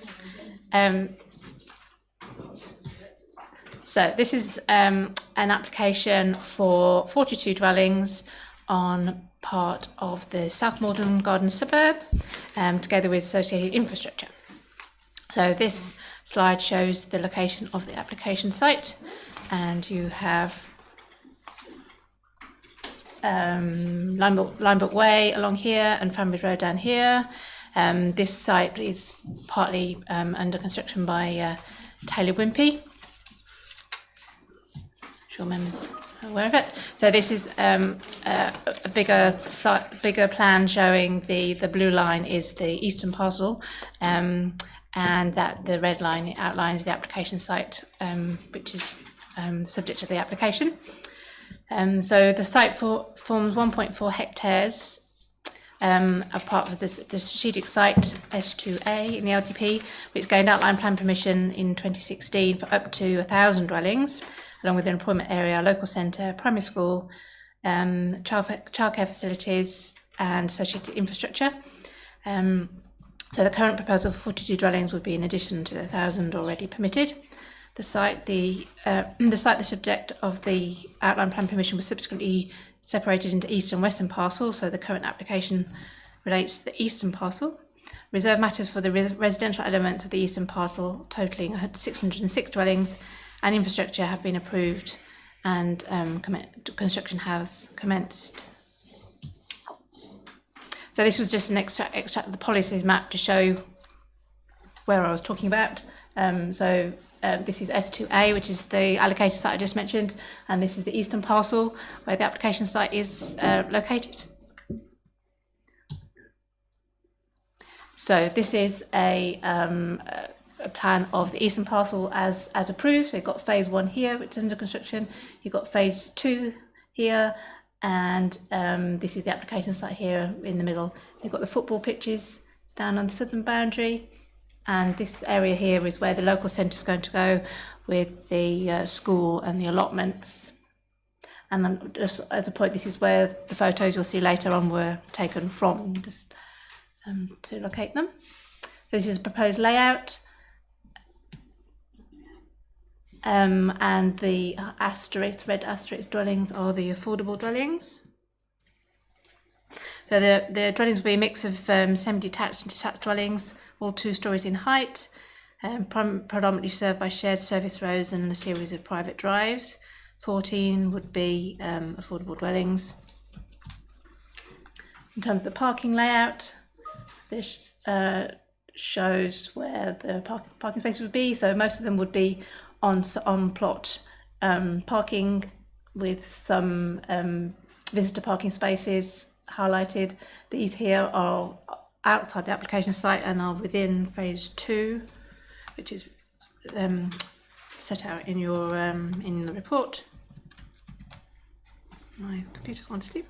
So there'll be a total of 91 car parking spaces, 82 allocated and 9 visitors, and cycle storage at the rate of 1 per dwelling. So soft landscaping, very much in keeping with the phase 1 and 2 which surrounds it. And these are some examples of some house types, again very typical of those already approved for phases 1 and 2. So this is three bedroom semi, another 3 bedroom semi, 5 bedroom detached, 3 bedroom detached, another 3 bedroom detached, 1 bedroom maisonettes, and these form part of the affordable housing offer. And then some photos. The site at the moment is a construction compound, so I couldn't actually go on the site. But this is looking at the site from the east, so from the Fambridge Road direction. And here you can see some houses that have already been built on phase 1 in the background as well. So in terms of the principle, officers feel that it's acceptable, and it's within the site allocated for a minimum of 1,000 dwellings. And having assessed the details in relation to access, layout, scale, appearance, density, landscaping, in the context of the master plan framework and the design codes which relate to the site, consider the development would be acceptable in terms of its character and appearance and the quality of life for the occupiers of the proposed dwellings. Development would also be acceptable in terms of highway safety, access, parking, flood risk, and nature conservation. On that point, perhaps I should have mentioned at the beginning, but draw members' attention to the members' update, within which is Environment Agency's latest consultation response, which withdraws their holding objection to the proposal. The parking provision proposed wouldn't comply with the general adopted standards for new residential development, but the adopted standards do allow for reduced parking within the garden suburbs where there would be access to alternative means of transport, such as buses, cycle paths and footpaths, as would be the case for this site. So that occupiers would be able to travel to services and facilities within the garden suburb itself and beyond. The other thing to point out or mention is that there was a previous application for 33 houses on this site, and which was refused planning permission, but essentially due to the portion of smaller dwellings within the open market housing mix was not consistent with the housing needs that had been identified at the time. And unlike the current application, which does comply with the latest local housing needs assessment. The applicant has agreed to make the necessary financial contributions toward medical services, education, RAMs, and provide affordable housing actually in excess of the minimums required. So the recommendation for approval is subject to all interested parties first entering into a section 106 to secure these financial contributions and the affordable housing offered. And therefore it's considered that the development is acceptable and the reasons for refusal for the previous application have been overcome. And the recommendation is to approve subject to 106 and the conditions detailed in your agenda. Thank you. Thank you, Ms Matthews. We have 2 public speakers. We have Mr Colin Driver from Maldon Town Council and the applicant, Mr Samuel Castling. Mr Driver, if you could come to the microphone, please. You've been here long enough watching, so you know that we're going to get a big 2-minute clock pop up there in a second. There we go. So when you're ready, you have 2 minutes. Thank you. Good evening. My name is Councillor Driver. I'm a member of Maldon Town Council and represent West Ward, which this application is part of. I and many residents have grave concerns about the way in which the housing development around Maldon are being progressed. Primarily, there is significant concern about the lack of appropriate infrastructure to support these developments. In the report on the examination of the Maldon District Local Development Plan to the Secretary of State in 2017, the inspector stated, and I quote, "The timely delivery of necessary infrastructure is an important matter for any local plan. In the case of this plan, it is an exceptionally critical issue. The plan focuses housing growth in Maldon, Heybridge and Burnham, and all three have significant infrastructure constraints. The report goes on to say that highway and school infrastructure provision is the most vital issue of housing growth in Maldon and Heybridge. We are now 5 years into the delivery of the local development plan, and considerable housing development has taken place, but with little sign of the necessary supporting roads to deal with the increased traffic or schools to address the number of pupils needing places, a result of which is that many children are being sent to schools some considerable distance from Maldon. Plans are supposedly in place for further primary school places, but there are no clear plans for secondary school places, with the Plume School already full. The Maldon District Council Infrastructure Delivery Plan identified a range of needs which included addressing the acute shortage of medical provision. Nothing has happened in this respect. The plan identified funding needs for infrastructure. Much of that funding was to come from a community infrastructure levy. Maldon District Council has failed to achieve this funding. Given the lack of infrastructure for the existing development, I see no grounds on which further development should take place. Thank you, Chair. Thank you, Councillor. Councillor Driver, that was remarkably to a split second. Thank you. If I could call for Mr. Caselin to come up, thank you.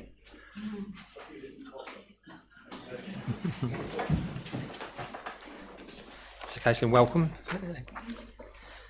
So when you're ready, you have your 2 minutes timer visible. Thank you, Chair, and good evening, councillors. I wasn't planning on taking up too much time of your time this evening. This has been a fairly straightforward design process for us and has received very little, well, next to no ill sentiment during the planning process. Taylor Wimpey are pleased to bring this application for your consideration this evening. As the officer suggested, we did have an application refused here, and some of you may recall that, as it did not accord with policy that was published post-submission. But we have revisited this design after a number of years and are now in a position that we can fully address that reason for refusal. The officer report does focus on the MPPF and its presumption in favour of development, given the housing land supply issues. However, it is extremely important to note that this is a scheme that is also fully compliant with local policies. As you have heard during the presentation, the scheme accords with the very latest housing needs assessment and complies with all planning policies contained in the plan. The design and layout fully accord with the design code, framework plan and parameter plans of the outline planning consent. It also includes affordable housing. Taylor Wimpey are pleased with the high standards we have achieved on this site to date, and this is a fantastic opportunity to provide much needed new homes in a sustainable location. As the officer stated, there is a wide range of 106 contributions from the wider Limebrook Park site, and there will be additional contributions through these units. I therefore respectfully request that you follow the recommendation in the report and approve this application. Thank you for your time. Thank you, Mr. Caselin. Thank you very much indeed. Members, we have a recommendation to approve. I'll read the recommendation. It's approved subject to the applicant enter into a legal agreement pursuant to section 106 of the Town and Country Planning Act 1990, open brackets, as amended to secure the planning obligations and subject to the conditions as detailed in section 8. Do I have a seconder for that recommendation? Thank you, Councillor Helms. Councillor Helms seconds the recommendation. So I'll open the debate to members. Okay, Councillor Shaughnessy, Councillor Fluker, Councillor Stamp, Councillor Hurd. I'll be speaking as a ward member. Okay, well, as a ward member, well, I think Councillor Shaughnessy is a ward member as well. So to comply with due protocol and respect, I'd like to call Councillor Shaughnessy, and after Councillor Shaughnessy, Councillor Hurd members. Thank you. Thanks, Anne. Thank you, Chairman. Thank you. Thank you. Councillor Driver made some very good points on this application. That's all I'm going to say about that. I want to look at just a few specifics and ask a few questions, if I may, Chairman. Certainly may, thank you. Of the officers. I'd like councillors to look at 5.5.7 and 5.5.8 on page 53, please. And on 5.5.7, it states that the parking provision would not comply with the general adopted standards. Okay, it states that. And 5.5.8, it says under provision of 9 spaces, which are lacking, and it says the reduced standards seem okay in the garden suburbs. I'm not, I'm not too happy about that. Maldon has a huge parking problem. No one here would deny that. How can a deficit of spaces on a new development be justified? Surely this is would be a domino situation for the future. Will this lead to problems in the future? That's my first question. Shall I go through all my questions, or would you like to answer them one by one? I think if you go through all questions, Councillor Shaughnessy, and then we can have the officers come back. Yeah, absolutely. Thank you, Chairman. 5.6.2, page 54, the last sentence. I'll just wait for members to find that for a moment. It's talking about the gardens, and this takes us back to the last application on this. Back-to-back distances would generally comply with the minimum of 25 metres recommended in the Essex Design Guide. I would like one of the officers, please, to explain generally, because we've actually been here before. And 5.6.5 on page 54, it references noise, etc. in the above text. And I'm just paraphrasing here. Future occupiers would be provided with an adequate quality of life. I'm really sorry. I would like that explained, because if I was buying a property on a new development, I would actually be wanting a good, if not better than good, quality of life. And finally, 5.9.3 on page 58, I would like the fabric first approach explained, please, to members, rather than use renewables. Now, we all know that developers really don't like renewables at the moment, but the fabric first approach is new to me. If it's not to other members, I apologise. And those are my questions. Thank you, Chair. Thanks very much, Councillor Shaughnessy. Ms Matthews. Thank you. Through you, Chairman. Yes, so in terms of the parking provision, the officers the council has adopted parking standards, and so those are the ones that have been used to assess the proposal. So I've set out what the general ones are, and identified that if the general ones were being applied, then that would be 9 in total, that they would be below the minimums. But the adopted standards do allow for reduced provision, basically, in the garden suburbs. You may not necessarily agree with that should be the case, but that's what the standards say, and that's what the adopted standards, the standards that have been adopted by the council say. So on the basis of that, officers have assessed the proposal and felt that the number of spaces that are lacking to comply with the general standards are relatively few, particularly in the context of 606 houses, or there'll be more than that now, will be an extra 42 on the eastern parcel as a whole. And in the adopted standards specifically say that, it doesn't say that in the garden suburbs, you can approve below standard parking. It does say, provided that there are alternatives for these people to gain access to facilities. And so in this case, there will be a local centre within walking distance. There's going to be a bus route through phase 1.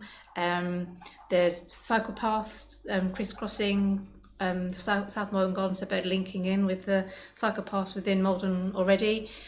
So on that basis, it would appear that there would be quite good alternatives, or a good choice of alternatives to using the private car, and therefore officers felt in this case that that exception in the adopted standards could be applied in this case. And therefore, to go on to your next question was essentially about whether this would set some sort of precedent or problem for the future. that wouldn't be the case, because that any future proposals would be assessed in a similar way. And if the circumstances were the same, then yes, it would mean that the council would be unreasonable if it then took a different approach to what has been suggested here. But that's what the adopted standards say, and that was they're relatively new in terms of parking policy. So that's what's been applied, and in this case officers felt that that the parking proposed would be adequate, to use a word that you picked up on in relation to another matter.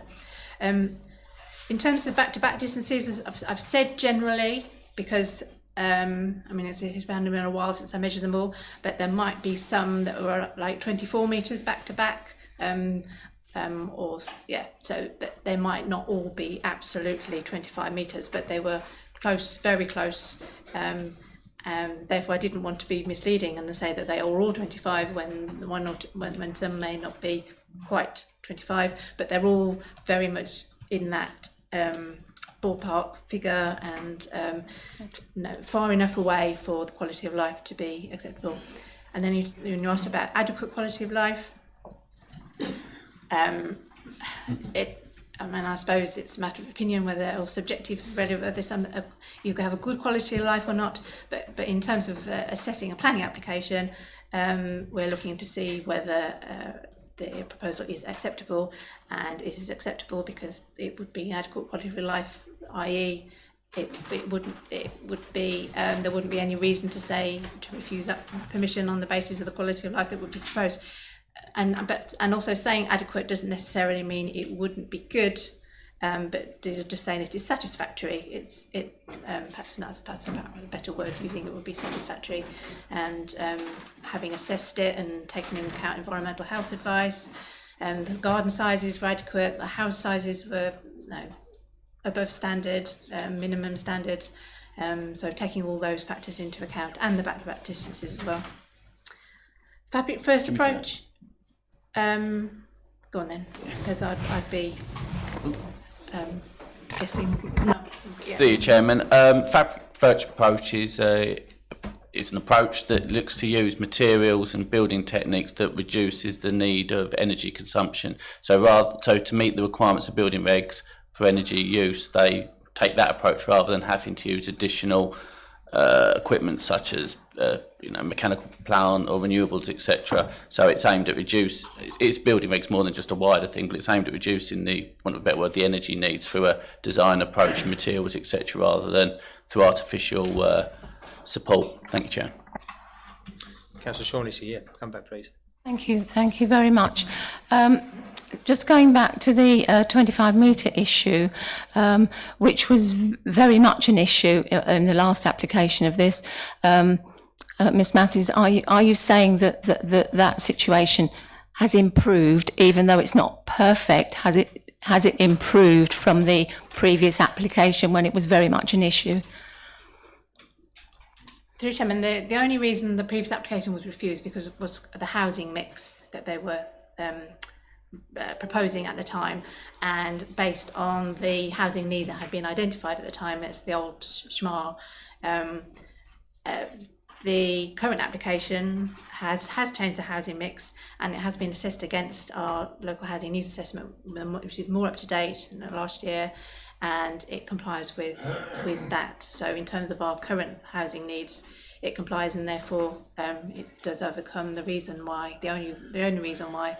Well, actually, no, there were two reasons, but the real reason why it was refused permission last time. The second reason was more of a technical reason, because the 106 hadn't been signed, so it was protecting the council's position in terms of infrastructure and financial contributions which would have been required.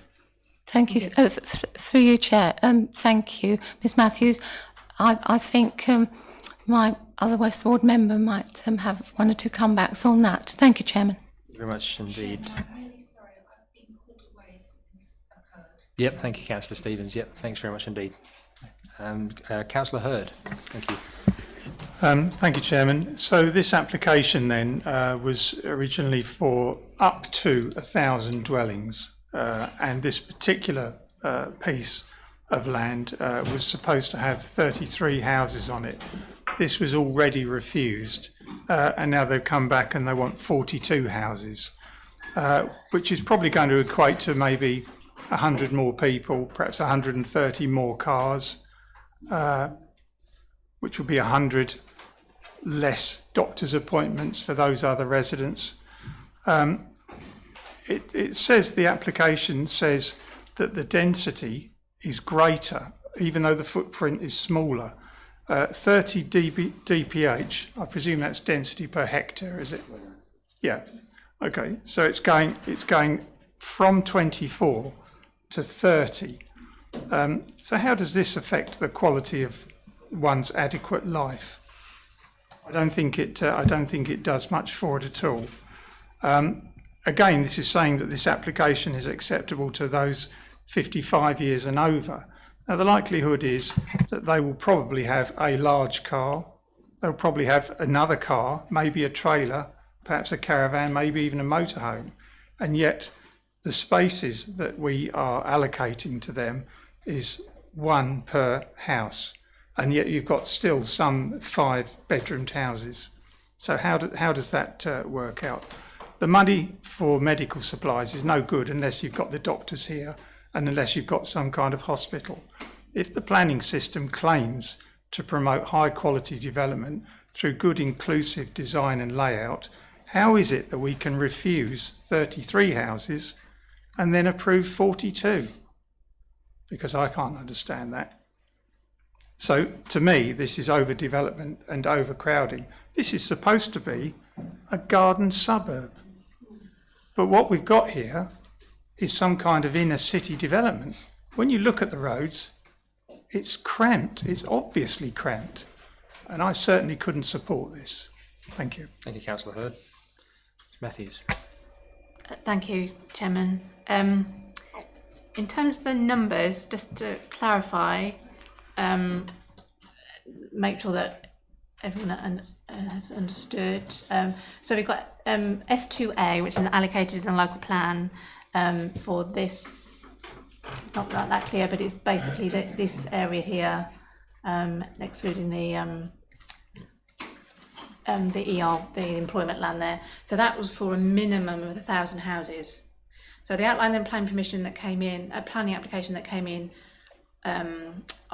it was alongside the local plan allocation was for up to 1,000 houses. So that's the permission that exists, but the allocation is for a minimum of 1,000. So yes, the current application would add to the 1,000 have already been granted, but it would still comply with the development plan because that says a minimum of 1,000. I think I was something else I was going to say, but I can't remember what it was. But so that's the situation. But in terms of density, you were talking about as well, weren't you?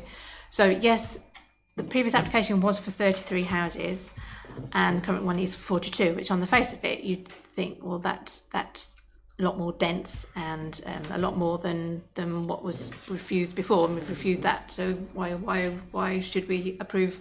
Why should the council approve 42? But the housing mix has substantially changed. So there's a lot more smaller dwellings. So the footprint is actually less, I think, the building footprint. So that accounts for a substantial amount of the change.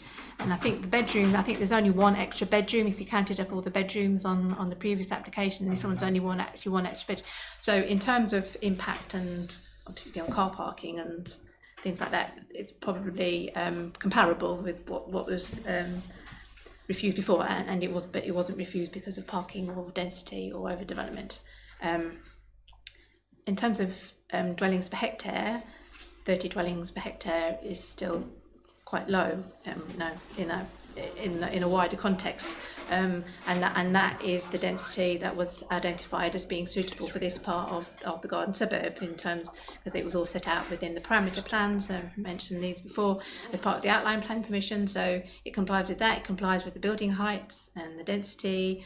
So all these boxes, if you want to call them boxes, have been ticked. in terms of medical provision, the outline permission, as part of the outline permission, there was quite a substantial amount of money to be paid to the NHS to provide medical services. There will inevitably be a time lag between the payment of the money and actual physical on the ground, but that has been accounted for as far as the developer is concerned and as far as the council is concerned. Obviously, when you've got a third party, external body involved, you're also reliant on, we are reliant on them in actually providing the services that we've secured the money for.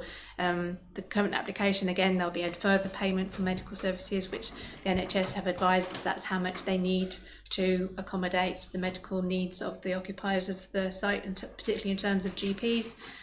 Developers agree to pay that, and that'll be secured through the 106 if that's the resolution that is made tonight. In terms of parking, I've talked about parking already. All the houses themselves have been provided with enough, with at least, have been provided with either with one parking space if it's a one-bedroom property, or two parking spaces if it's more than a one-bed property. There are four-bedroom properties that only have two spaces, but so they've either all got one or two, and that's what the standards say is the minimum required. So it will be very difficult to object on the basis of parking provision if the proposal complies with the adopted standards. In practice, in practice that may be different on the ground, but generally that's what. Sorry, I lost my train of thought. So, but it complies with the adopted policies. So, refusals on parking would be very difficult in those circumstances. You also talked about overdevelopment and overcrowding. I think I've probably already answered that in terms of the densities and comparing what was refused before with what's proposed now. But thank you. If you've got any questions, then come back. Councillor Hurd, it does seem like we're settling for substandards with smaller gardens and smaller parking. But Councillor Hurd, would you like to come back? Yeah, just on 3.1.13, please, Chairman. And the last paragraph, it says that the total floor space, including garages, has reduced from 3922 to 3905. Does this mean then that we've got smaller garages? Are we building garages that we can't get cars in these days? Are we having parking spaces where you can't open the doors? Are they complying with the larger standard? Through you, Chairman, all the garages proposed do comply with the minimums in the adopted parking standards. That reference to including garages was included, just to make sure that so that the comparison was with all the buildings, not just the houses themselves. It was without buildings as well, just to give a full and complete comparison rather than a partial one that could be questioned as being incomplete.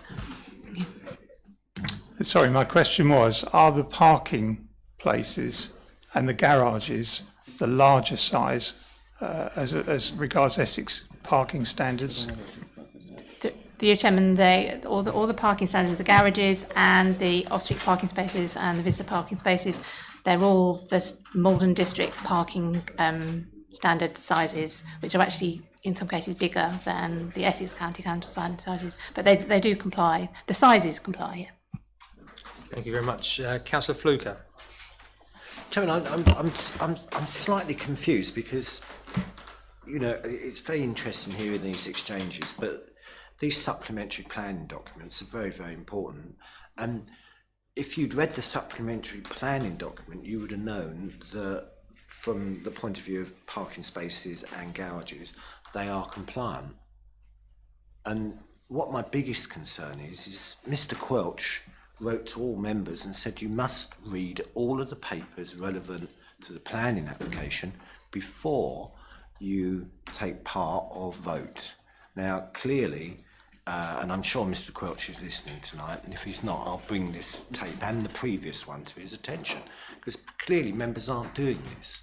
But, Chairman, Obviously, this is compliant, and I hear what members are saying about amenity, and I always remember years ago where I worked with somebody and we both earned exactly the same, and we both bought houses very close to each other, but on opposite sides of the street, and his one was much bigger than mine, and it was cheaper, and I asked him why, and at that precise moment, the 223 from Southend Victoria to Liverpool Street went past the bottom of his garden, and that's why. So, and people make an informed choice, but again, the officer has said it does comply. I mean, what irritates me enormously is the fact that the whole principle of these developments was garden suburbs. You know, I mentioned it last night in a far more robust meeting from what I remember it. That Councillor Cheshire, you know, had this great idea of bringing forward garden suburbs and what they were going to look like. And then we roll on, I don't know, 8 years or something, and we suddenly find that we've got a minimum of 1,000 houses on this site, which is carte blanche really for the developer to build over it. And I sort of remember this site vaguely when it came forward last time, and there was a piece of land in the middle of it, and we just thought that it was a piece of amenity land, general amenity land, that added to, you know, the whole inspiration and concept of the garden suburbs. Well, you know, we can't use that as a reason to refuse it if members were minded, because we've got this 1,000 plus properties. So I think we're tied to this. Can we just have a look at the elevations as my mind drifts towards policy D1?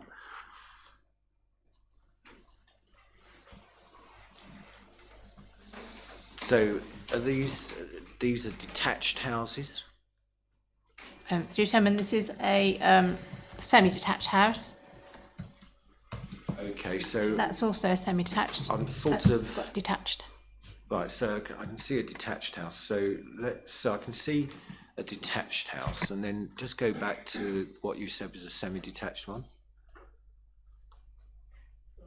So I can sort of see a half and a half, and a back and a front elevation and a rear elevation. Chairman, can I just mention something at this point as I struggle to read?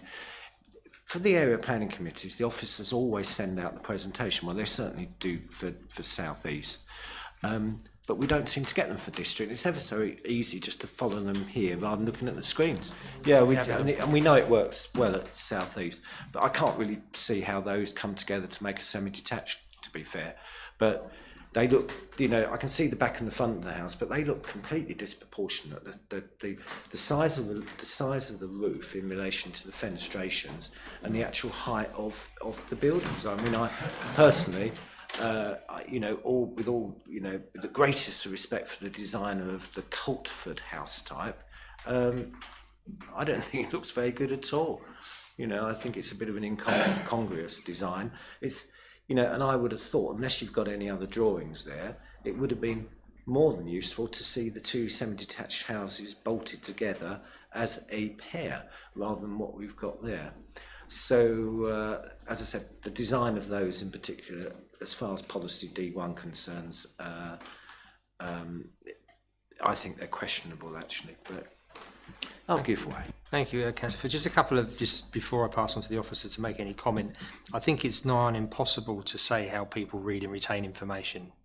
So people can read the whole document pack and you can forget, especially with the amount of information, and you know your good self, which we debate quite a lot about the amount of emails and correspondence we get about development. It's so easy to let something miss. And you've also got the officers do send the presentation out. They often come out quite late, close to the meeting. Yeah, we did. Yeah, you may. Yeah.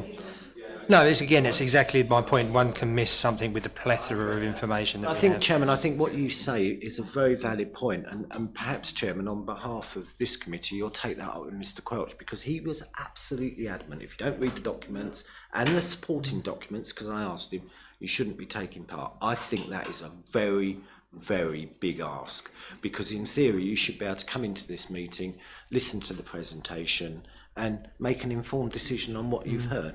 And you know, I don't like this threat of judicial reviews all the time, because there aren't any. Well, we do align on that. Thanks, Councillor Fluker. I've got Councillor Stamp next, please. But sorry, was there a question in there, Councillor? No. No, I didn't think. I thought it was some very good statements made. Thank you, Councillor Stamps. Thank you. Can't get smoother. Chairman, mine aren't really questions. Mine's a little bit of disappointment as per normal. After speaking to our affordable housing officer, I was informed, I think 3 weeks ago, that the need for our district was 3 and 4 bedrooms for affordable, and I thought there was a surplus of 1 or 2. So I'm a little bit surprised that we've only got three 3-bedroomed houses. I hope I'm reading the right page, because Councillor Fluke has got me in a bit of a tiz now that I'm actually not on the right page, Chairman. We have got, obviously, the market dwelling houses. You've got 6 4-bedroomed, 1 5-bedroomed, 13 3-bedroom and 8 2-bedrooms. You've got a 1-bedroom masonette, 6 of. I thought we'd said that we don't need 1-bedroomed houses, so I'm a little bit confused about that. It would be nice if the developer or the officers had have said, could we have the bigger properties? Because we all know the waiting list. I don't know if they've got over 1,000 people waiting for bigger properties in this district. I can't remember off the top of my head. I should have brought the figures because I've taken them from the officer before. I'll give you a word of warning about parking officers if you want to listen. On one of our estates, the new estates, where there isn't enough parking, the residents have taken it upon themselves to rip up the trees and the shrubs because they can't park with the number of spaces, and that was with the adequate ones. And my post bag is actually getting filled now with people sending me pictures of where they've ripped up the trees and the actual green infrastructure that should make the housing development better. So that's just a slight word of caution. And the next question, it is a question, Chairman, you'll be pleased to know, rather than me prattling on, is the first fabric first to the high standard of what David Wilson Homes is developing? Do the officers know? Because that's one of the best standards that the developers can work to. Thank you, Councillor Stamps. Ms Matthews. David Wilson Homes pretty standard. Burnham. Yeah. Thank you. Through Chairman, I don't know the answer to that. The question. I don't know whether it's how it compares to David Wilson Homes standard. If that is an issue, then no, a condition could be imposed requiring further details of the. Perhaps more details of exactly what they were proposing, and there was an opportunity then to compare it to the David Wilson Home Standard. But in terms of the affordable housing, the affordable rented proposed fully complies with the local housing needs assessment requirement in terms of percentages, 1, 2, 3 bedrooms.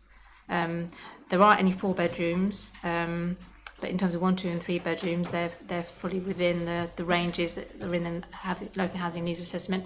And I think I did mention it earlier, but they're proposing actually more than the minimum 30% that they need to provide to comply with standards, and they're also providing a greater proportion of affordable rent, or the mix is. It exceeds the 75% requirement referred to in the local housing needs assessment. So they've actually gone above and beyond what the local housing needs assessment it would require as a minimum. Thank you. Mr Matthews is right, because it actually does say there on there, but all I've raised is the queries that I've had with the housing officer, I've dropped the H, do apologise, that we should be looking to provide the 3 and the 4 bedroom and even 5-bedroomed houses now with bigger families. Chairman, I might be able to assist. One second, if you interrupt me, I'll forget what I'm going to say, please, just because you know what, I'm getting that age, I forget unless I write it all down. And I'd like to condition, and I think it's important, it's all right somebody saying it's a fabric first, but what standard is it? It's like saying I'm going to build you that house, but my standard is totally different and it could fall down. And we're talking about, ecology and everything and climate. So I'd like some sort of comparison of when developers are not going to fit retrospect with solar panels, etc., that we are doing something to actually combat the climate difficulties, Chairman. Thank you, Councillor Stamp. Ms Matthews. Through Chairman, as I said earlier, a condition could be imposed to require at least further details of what they are proposing. What they are proposing is above building reg standards. but as you say, there is a climate emergency, and on other developments, so the council has imposed conditions asking for further details of energy saving and more cleaner energy production. But so a condition could be worded along those lines to ask for further details with a view to being. Yeah. Further to adopt it, to actually get it, so we're actually working towards it. We've declared a climate catastrophe here, so we need to go with it. Yeah, so that is an option if members wish to go down that line. Okay, thank you. Councillor Hull. Thank you very much. I was really pleased to see in 5.5.1 they've actually brought up horse riding and routes. In this area, there's a lot of livery yards, high paying rate people, and wondered where the route was actually going to be, or where you'd sort of semi-proposed one for. Thank you.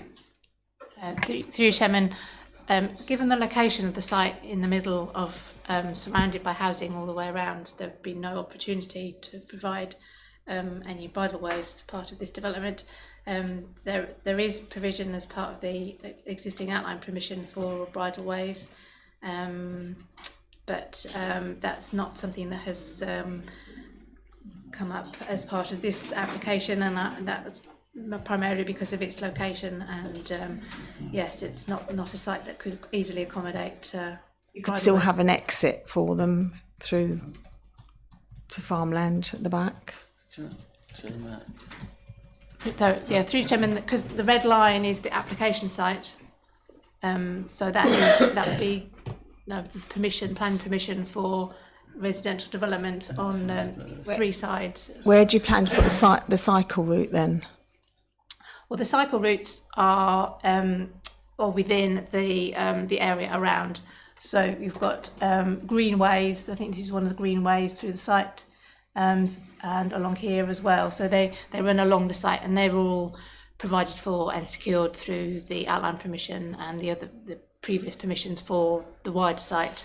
So this site isn't going to provide any more cycleways, but it will be relying on the ones that are already secured as part of its surroundings. In the same way that it will be relying on the vehicle access that comes in here and will come down from the Limebrook here. So in terms of roads and cycleways and public open space and all the other facilities and the local centre that I mentioned earlier. So it will be relying on all the facilities and services that have already been secured as part of the existing outline permission, other than the things I mentioned about medical services, school places and everything, that would be extra on top of what's already been secured. Thank you. Thank you. Thank you. Thank you, sir. Councillor Fleming, please. Thank you, Chair. My points have largely been made by others, but I will just have a little dig about the approved master plan. I say approved because I presume it went through numerous committees.